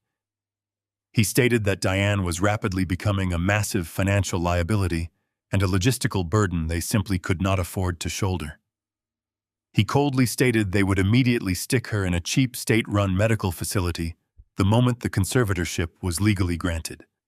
He would not waste a dime of his inheritance on expensive private home care. Megan let out a soft, approving laugh, totally unfazed by the monstrous cruelty of his decree. She asked what would happen to me once the company was entirely his. Brandon began neatly packing the stolen documents back into the manila envelope. He casually remarked that I would be permanently relocated to a secure, locked-down retirement home somewhere deep in the dull, forgotten suburbs, completely isolated from the corporate world. He promised Megan they would take the software. Empire take the $5 million luxury penthouse I had foolishly promised them, and finally wash their hands of us forever. They would be incredibly wealthy and entirely free from their inconvenient family. I watched the screen as Brandon carefully replaced the oil painting, completely concealing the vintage steel wall safe once again. He grabbed the velvet pouch of locksmith tools, grabbed his fiancée's hand, and together they slipped silently out of the study, plunging the room back into absolute darkness. The heavy mahogany doors clicked shut, leaving nothing but the low, empty hum of static in my ears. The ultimate betrayal was now fully documented, recorded, and sealed. I slowly reached up and pulled the wireless headphones away from my ears, placing them gently onto the cold granite surface of the kitchen island. I did not shed a single tear. The profound, agonizing grief that had been threatening to drown me simply evaporated. The heavy, suffocating sorrow was entirely burned away, replaced by a crystalline, blinding clarity. I did not feel like a broken, grieving father anymore. I felt an ancient, primal stillness settle deep into my bones. I looked across the kitchen at Gregory Thorne. The legendary corporate lawyer watched me with silent intensity, his hands resting on the stack of forensic financial reports he brought through the rain. He was waiting for my reaction, waiting to see if the emotional devastation would break my resolve. I met his gaze in the dim light of the shielded under-cabinet lamp. I looked at him with the cold, dead, unblinking eyes of an apex predator that had just cornered its absolute final prey. The time for strategy and patience had officially expired. I slowly leaned forward, resting my palms completely flat against the hard stone counter. The air in the room felt incredibly thin, supercharged with the absolute certainty of what had to happen next. I did not raise my voice above a harsh, quiet whisper. Prepare the absolute, final execution. Gregory Thorne stared at me across the cold granite surface of the dark kitchen island. He slowly reached into his dark trench coat and pulled out his secure cellular phone. He placed his thumb over the screen and asked in a flat, clinical tone if I wanted him to call the federal authorities right now. He stated we had more than enough probable cause to have the police kick down Brandon's front door before sunrise. He promised they would be in handcuffs before their morning coffee, neutralizing the immediate threat to my assets and Diane's medical autonomy. I looked at the dark screen and shook my head. I firmly ordered him to put the device away. Arresting them in the privacy of their own home under the cover of darkness was far too merciful. A private arrest would allow them to spin a narrative of victimhood. They would call wealthy friends from the police station weeping about a terrible misunderstanding or a sudden paranoid breakdown of a sick old man. I refused to grant them the luxury of a private downfall. They had openly mocked my perceived cognitive decline and meticulously plotted to strip me of my absolute basic human rights. I told Gregory I wanted to destroy them at the exact moment they felt completely untouchable. I wanted to shatter their lives at the absolute height of their arrogant triumph. Gregory lowered his phone and nodded slowly. He asked me when and where this execution would take place. I told him we would use their own grand stage against them. In exactly 3 days, Brandon and Megan were hosting an opulent, ridiculously expensive wedding reception that I had foolishly financed. They had invited 300 of the wealthiest investors, real estate developers, and socialites in the city. They fully expected me to stand up during the prestigious father of the groom toast and hand them a glossy red envelope containing the deed to a $5 million luxury penthouse. They believed that moment would solidify their absolute dominance over my legacy and their permanent ascension into high society. I told Gregory we were going to give them their glossy red envelope exactly as promised, but the contents would be entirely different. I wanted to pack that envelope with enough legal and financial devastation to completely obliterate their future in front of everyone they were desperate to impress. I wanted the shock to be so profound and publicly documented that neither of them would ever be able to recover their reputations in this city. Gregory unlatched his heavy leather briefcase and pulled out a sleek silver laptop. He flipped the screen open, the pale light illuminating his concentrated features. He connected his device to a secure mobile network and opened a blank legal document. We spent the next 3 hours drafting the instruments of their destruction with absolute ruthless precision. I dictated the terms, and Gregory translated my fury into cold, impenetrable legal terminology. The first document was a lethal corporate termination notice. As the definitive majority shareholder and acting chief executive officer of the software empire, I formally terminated Brandon's employment with extreme prejudice. The document cited gross financial misconduct, corporate espionage, and direct violation of fiduciary duties. Gregory drafted a binding addendum completely stripping Brandon of all his unvested corporate shares and severely penalizing his vested options based on the documented theft. He was instantly stripped of his prestigious executive title, his massive 6-figure salary, and his entire corporate future. The second document was infinitely more dangerous. Gregory accessed a secure federal portal and officially finalized a comprehensive wire fraud indictment against Megan's newly formed limited liability company, Foster Real Estate. We attached the unredacted offshore routing numbers, the ghost vendor invoices, and the explicit digital footprints his forensic accountants had scraped from the international banking hubs. Gregory formally submitted the catastrophic evidence directly to his contacts within the Federal Bureau of Investigation's white-collar crime division. He printed a certified copy of the submitted federal complaint complete with the official government routing stamps. This piece of paper guaranteed that Megan's vanity project was not just bankrupt, but the subject of an active federal criminal investigation. Her dream of becoming a real estate mogul was instantly replaced by the terrifying reality of federal prison. The third document was a masterpiece of personal retaliation. 3 years ago, when Brandon and Megan decided they needed a massive suburban estate to match their inflated egos, I quietly purchased the property through a blind trust and allowed them to live there rent-free. They had always treated the sprawling mansion as their own exclusive domain, completely forgetting who held the physical deed. Gregory swiftly drafted an immediate eviction notice. The legal order commanded them to vacate the premises within 72 hours, citing the termination of their verbal lease agreement due to criminal activity. They were not just losing the $5 million penthouse they thought they were getting. They were losing the very roof over their heads. Gregory printed the 3 devastating documents using the wireless printer I kept in the corner of the kitchen. The pages slid out with a soft rhythmic hum.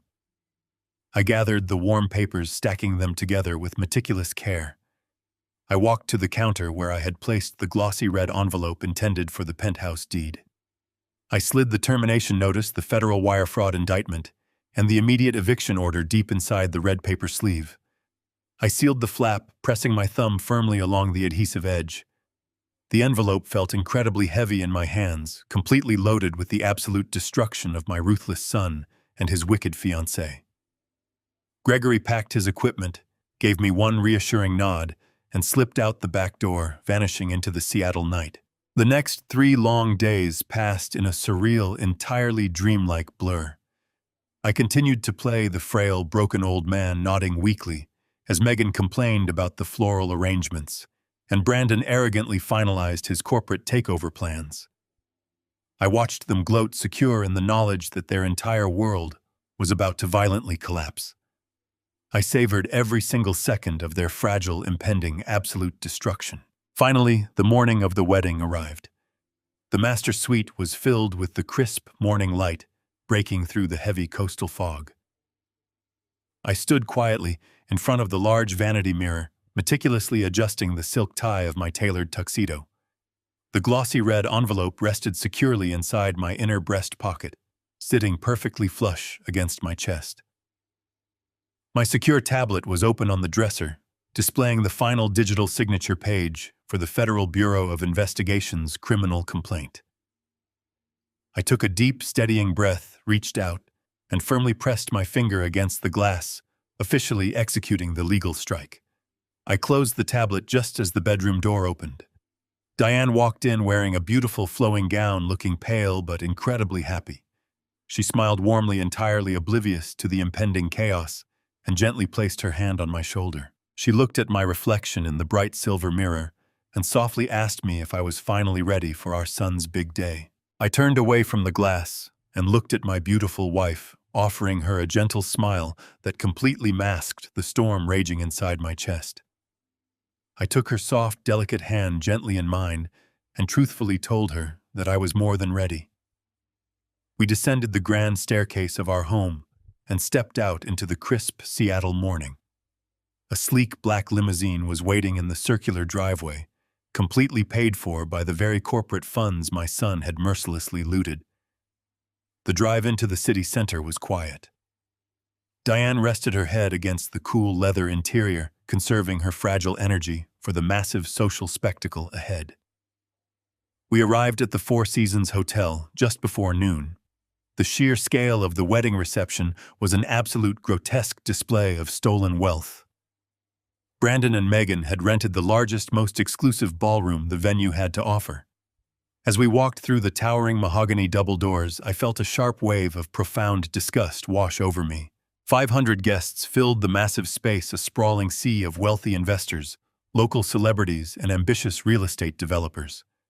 It was a calculated corporate networking event, disguised as a romantic celebration. The room was dripping with opulent excess. Thousands of white orchids cascaded from the vaulted ceiling, and dozens of crystal chandeliers cast a brilliant, blinding light across the polished marble floor. Waiters in immaculate white jackets circulated endlessly, carrying silver trays stacked with expensive imported caviar and vintage champagne. It was a truly monumental monument dedicated to their massive monumental greed. I watched the affluent attendees laughing and clinking their expensive crystal glasses together, utterly unaware that they were merely serving as background extras in my son's twisted fantasy.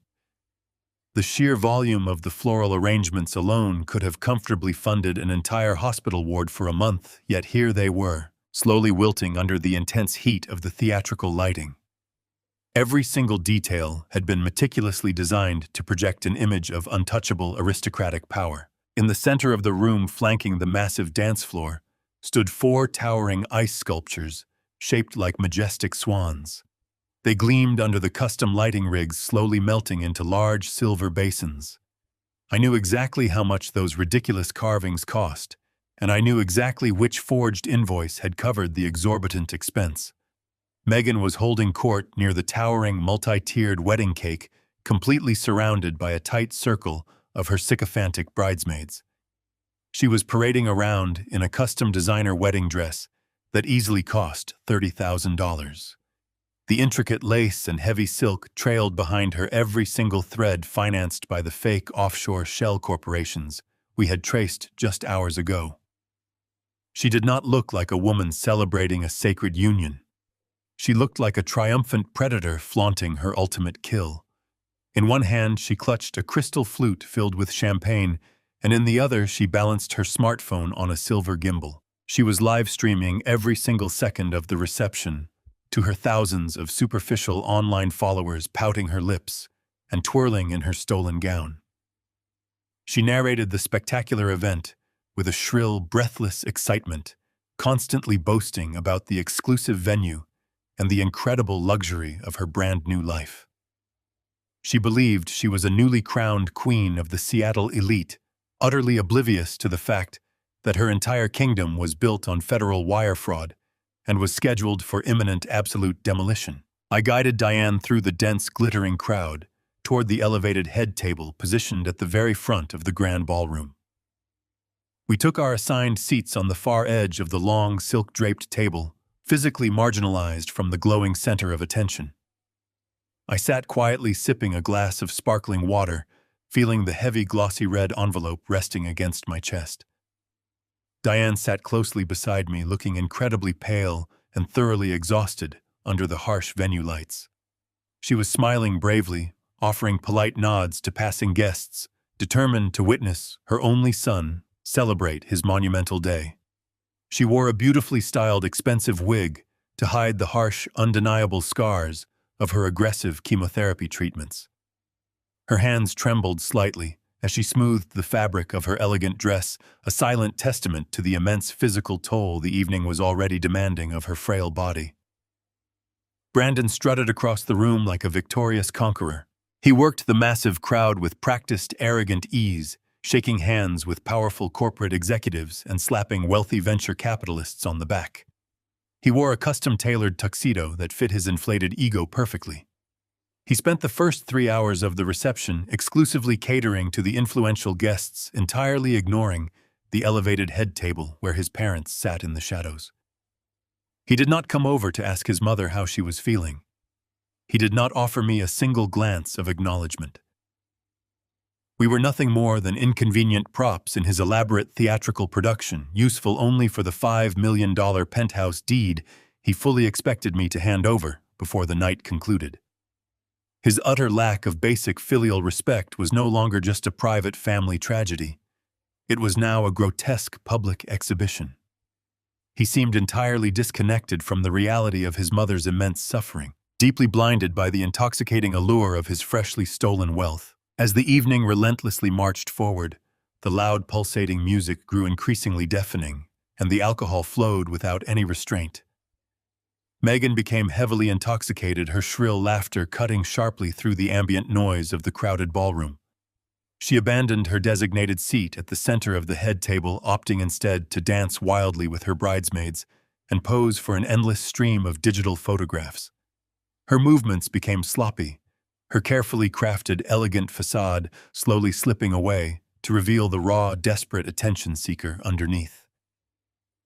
I watched her down another full glass of champagne in a single gulp, her eyes scanning the massive room for her next source of validation. She craved total, undivided attention. The live stream broadcast on her phone was apparently not providing enough immediate adulation. She suddenly broke away from her frantic circle of friends and marched unsteadily toward the main stage where the live jazz band was performing.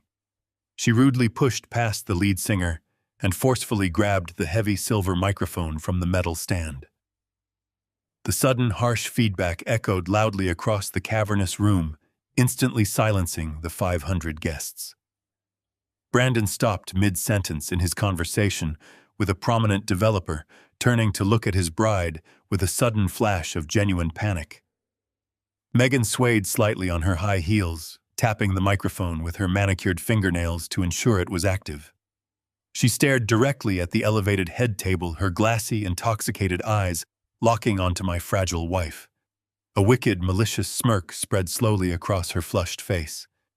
She raised the microphone to her lips and loudly announced to the silent, captive audience that she had prepared a very special, incredibly intimate surprise toast dedicated entirely to her brand-new, deeply beloved mother-in-law. Megan tightened her grip on the silver microphone, her knuckles turning white as she stumbled down the short flight of velvet stairs leading off the main stage.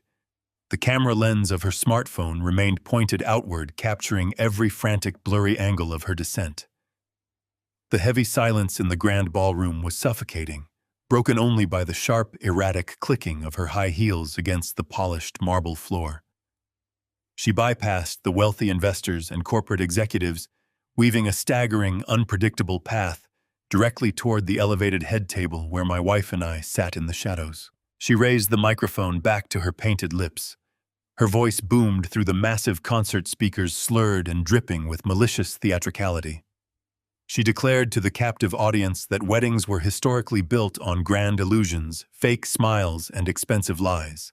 She proclaimed that her brand new life was going to be defined by absolute, unfiltered authenticity.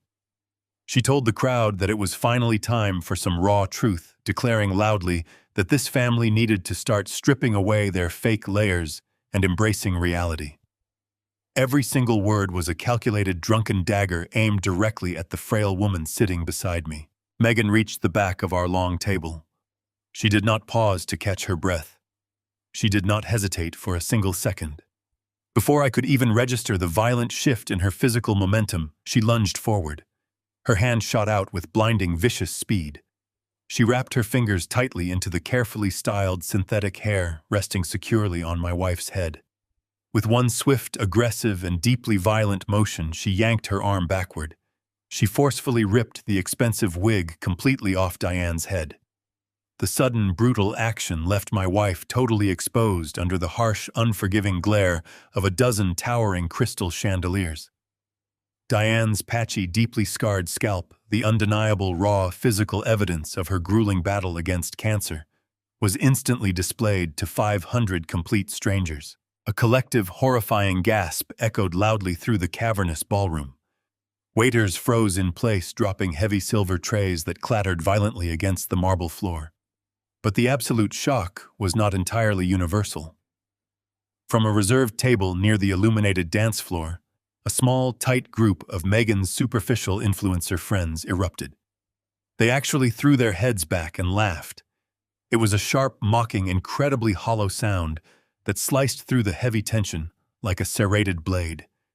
They genuinely thought it was a brilliant, unscripted moment of viral reality television, a hilarious physical prank executed exclusively for the benefit of a digital audience. Diane let out a sharp, breathless sob, a sound of pure, concentrated heartbreak that I will carry in my soul until the very day I die.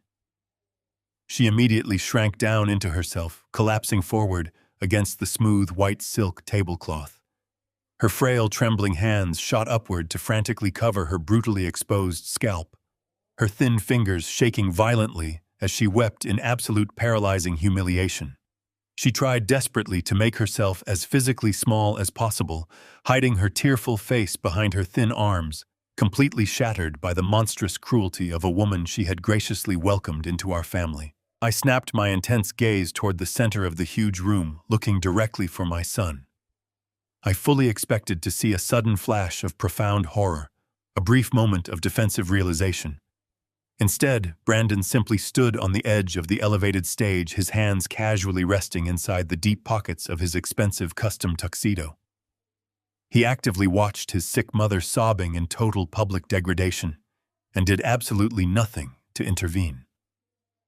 A pathetic, enabling, thoroughly arrogant smirk slowly stretched across his handsome face. He found the profound public humiliation of the fragile woman who literally gave him life entirely amusing. He was actively reveling in the deliberate public destruction of his parents, absolutely convinced this horrific display only solidified his absolute untouchable permanent power. The ancient primal stillness residing deep within my bones solidified instantly into pure freezing ice. The tactical time for playing the weak, confused, rapidly fading old man was now permanently over. I slowly pushed my heavy wooden chair backward, the thick legs scraping loudly against the pristine marble floor. The harsh, abrasive sound cut sharply through the low murmurs, and the cruel, distant laughter instantly drawing the collective attention of the massive, crowded room.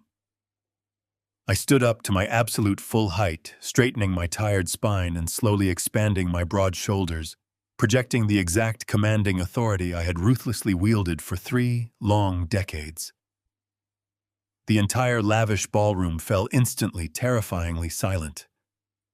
The panicked murmurs died completely in the throats of the wealthy executives, and the obnoxious, shrill laughter of the bridesmaids choked rapidly into hollow nothingness. I did not say a single word. I reached up and methodically unbuttoned my tailored suit jacket. I slipped it smoothly off my broad shoulders, holding the warm, heavy fabric tightly in my large hands. I turned slowly to my right and looked down at my devastated, sobbing wife. Diane was still shaking uncontrollably, her tearful face buried deeply against the silk table fabric. I gently leaned over her, my movements incredibly slow, incredibly tender, and intensely deliberate. I draped the dark, comforting fabric of my warm jacket softly over her exposed head and trembling shoulders, effectively shielding her from the harsh lighting and the hundreds of staring, invasive eyes. I leaned down slightly closer, wrapping my long arms securely around her frail, shivering back. I pressed my lips gently against her wet, pale cheek, leaving a soft, lingering kiss on her cold, damp skin. I whispered very softly into her ear, promising her that everything was going to be perfectly fine, and that the long, miserable nightmare was finally ending right now. She let out a small, muffled breath, her shaking hands firmly gripping the silken lapels of my dark jacket as she pulled the heavy fabric significantly tighter around herself. She was finally safe, completely insulated from the toxic atmosphere of the massive room. I slowly turned my back on the elevated head table. I locked my cold eyes onto the distant stage, fixing my intense, unblinking gaze directly on Brandon and Megan. The arrogant smirk on my son's face began to visibly falter rapidly, replaced by a sudden creeping shadow of genuine, absolute confusion. Megan stood completely frozen near our long table, aggressively clutching the stolen wig in one hand and her broadcasting smartphone in the other, suddenly realizing the massive atmospheric shift in the grand ballroom. I began to walk steadily forward.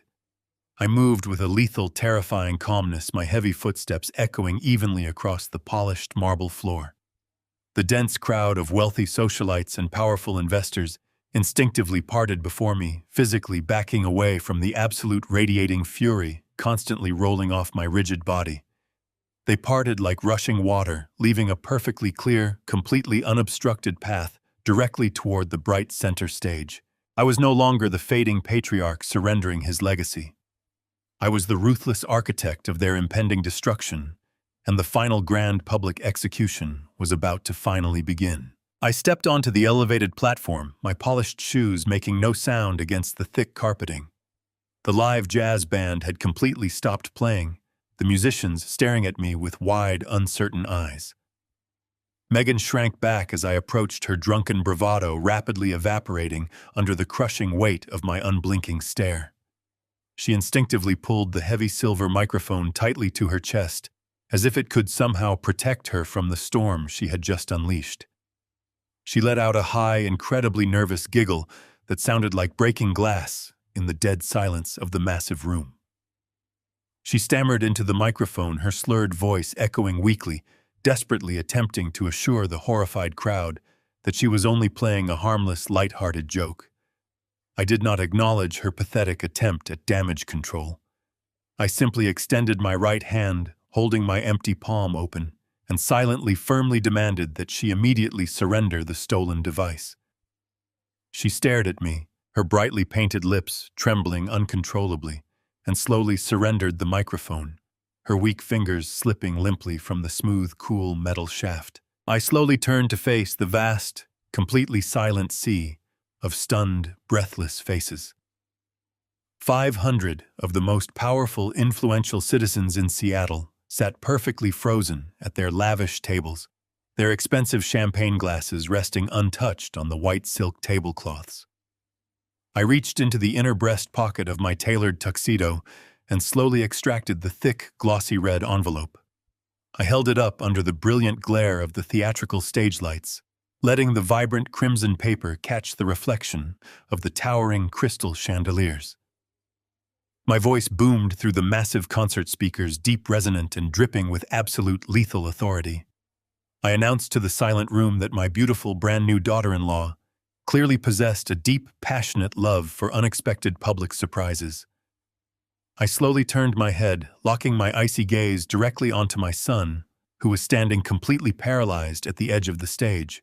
I added that my ambitious son possessed an equally profound, consuming love for my personal wealth. I raised the red envelope slightly higher and declared that I had prepared a very special, incredibly intimate wedding gift for both of them. I broke the heavy adhesive seal with my thumb, the sharp tearing sound completely amplified by the highly sensitive microphone. I slowly pulled out the thick stack of crisp legal documents. I unfolded the first page, smoothing the creases with deliberate, agonizing slowness. I looked directly at Brandon, ensuring he heard every single syllable of his professional execution, and began to read the formal corporate termination notice aloud. I forcefully and formally terminated his employment as the chief executive officer of our software empire, citing his extensive documented gross financial misconduct, active corporate espionage, and severe violations of his basic fiduciary duties. I read the binding clauses that permanently stripped him of his unvested shares and completely eradicated his remaining executive stock options. I watched the remaining blood completely drain from his handsome face, leaving him looking like a terrified, hollow ghost. I seamlessly transitioned to the second document. I read the immediate eviction order publicly commanding Brandon and Megan to permanently vacate their massive suburban estate within 72 hours.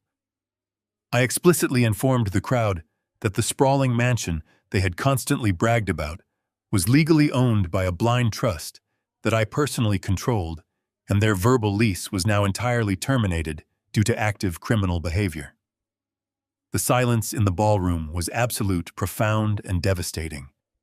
The wealthy guests absorbed every single word, their faces registering the magnitude of the spectacular downfall unfolding before them. Megan let out a sharp, genuine gasp of pure, unadulterated terror.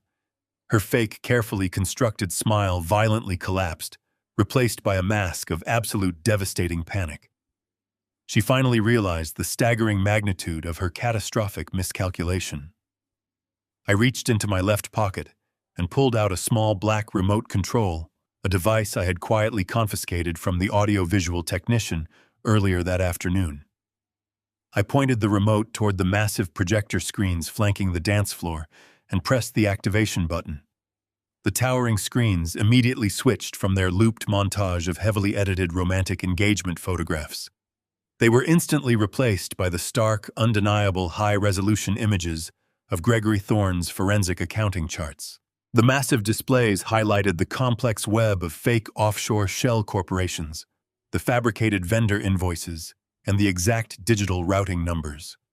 The screens brilliantly illuminated the precise, undeniable trail of the $2 million they had mercilessly stolen from my company to illegally fund Megan's fraudulent real estate venture.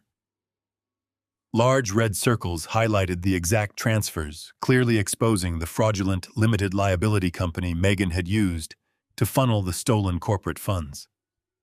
The absolute magnitude of their deceit was finally laid bare for the entire high society to judge and condemn without any mercy or hesitation. The undeniable visual proof loomed over the entire reception, casting a harsh, damning glow over the melting ice sculptures and the expensive floral arrangements. The entire grand ballroom erupted into a chorus of horrified gasps and shocked, frantic murmurs. The highly influential, immensely wealthy guests stared completely mesmerized at the massive glowing screens actively processing the undeniable criminal evidence displayed right before their eyes. Powerful corporate investors began whispering furiously to one another, instinctively distancing themselves from the highly toxic couple standing near the dance floor. Brandon finally snapped out of his paralyzed stupor. He lunged forward frantically, his expensive shoes slipping on the polished marble floor. He screamed wildly at the bewildered audio-visual team, desperately demanding they cut the power to the massive screens. His carefully crafted, arrogant facade was now completely permanently shattered, replaced by the pathetic, frantic flailing of a cornered criminal facing total public ruin. He shouted useless, panicked commands, pointing aggressively at the elevated control booth, completely losing whatever small shred of dignity he had remaining in this world. I did not move a single muscle. I stood perfectly still on the bright stage, looking directly into my son's wildly panicked, absolutely terrified eyes. I raised the silver microphone back to my lips, my steady voice slicing effortlessly through his pathetic screaming and the rising chaos of the crowded room. I told him that he truly thought I was just a clueless, senile old man who could be easily discarded and quietly locked away in a forgotten suburban care facility. I paused, letting the heavy, suffocating weight of my chilling words fully settle over the panicked, sweating groom. I slowly reached into the red envelope one final time and pulled out the federal wire fraud indictment, holding it up for the entire room to witness. I informed him that the Federal Bureau of Investigation was entirely aware of his extensive corporate crimes, and they were certainly not clueless. I stated clearly that armed federal agents were currently waiting for him and his beautiful bride in the main hotel lobby to serve the official criminal warrants.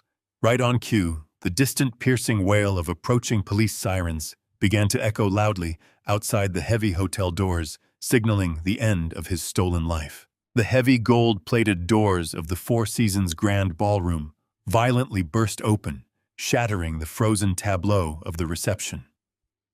A dozen federal agents wearing tactical vests swarmed into the opulent space, their badges gleaming under the crystal chandeliers. The sheer panic in the room was instantaneous and absolute. The 500 wealthy guests, who just moments ago were completely mesmerized by the digital evidence on the projector screens, frantically scrambled backward, desperate to physically distance themselves from the unfolding raid. Waiters dropped their silver trays, the crashing metal completely lost in the loud, authoritative commands of the federal agents. They established a wide perimeter, aggressively cordoning off the lavish dance floor to prevent any desperate attempts at escaping the massive trap I had meticulously built. 2 armed officers marched directly onto the stage. His arrogant facade completely crumbled. He collapsed onto his knees in his custom-tailored tuxedo, ignoring the agents and staring desperately up at me.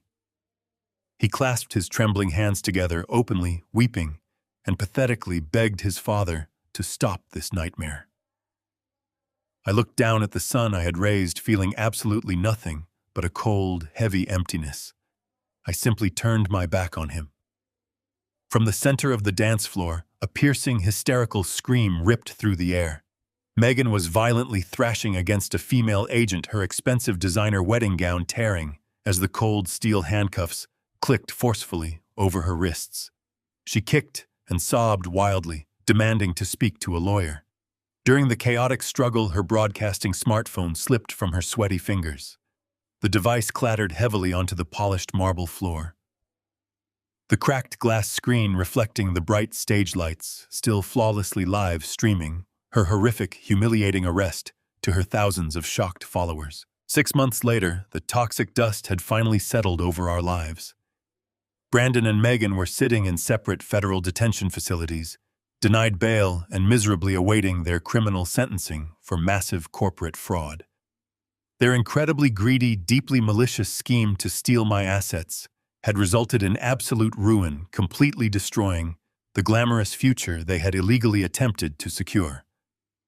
My massive corporate reputation was entirely salvaged because I had proactively cooperated with the Federal Bureau of Investigation, providing them with Gregory Thorne and his forensic blueprints. The market viewed me as a victim who aggressively cleaned his own house. The corporate stock actually stabilized and climbed. With my legacy completely secured, I made a definitive move. I officially sold the logistics software company to a massive international conglomerate for a staggering historic sum, liquidating my professional life to secure my personal salvation. I took those newly acquired millions and immediately founded a massive charitable organization dedicated entirely to aggressive autoimmune disease research, officially naming the foundation to honor Diane. I redirected my entire personal energy away from corporate dominance and entirely toward her absolute comfort and medical recovery. Every single dollar that previously fueled my immense professional ambition now wholly focuses on providing her with the absolute highest quality of holistic medical care available in the modern world. The final triumphant image of my life is no longer a corporate boardroom. It is the brisk, salty air of the beautiful Seattle coastline. I walk slowly along the paved waterfront path, gently pushing Diane in her wheelchair. She does not wear that hot, uncomfortable synthetic wig anymore. Instead, she wears a beautifully knitted, vibrant, colorful beanie that perfectly matches her bright, recovering eyes. The ocean breeze sweeps across the bay, and she leans her head back, laughing freely and loudly into the wind. The sound of her pure, unburdened joy is the greatest treasure I have ever acquired. I have permanently lost a cruel, toxic son, but the absolute trade was immeasurably worth it. I have successfully regained my empire, reclaimed my profound personal peace, and entirely restored the absolute undeniable dignity of my beautiful wife. You can spend your entire life building an empire to provide for your children, shielding them from the struggles you faced. But if you protect them from accountability, you raise entitled predators who will use your own empire to bury you. Family is not defined merely by blood. It is defined by respect, loyalty, and basic human decency. When those you love cross the line into cruelty and exploitation, the greatest act of personal love and true justice is letting them face the devastating consequences of their own deliberate actions. Absolute dignity must never be sacrificed for toxic family ties. Have you ever had to cut ties with a toxic family member to protect your own peace? Share your story in the comments. Do not forget to like this video, subscribe to the channel, and hit the notification bell for more stories about justice, survival, and taking your power back.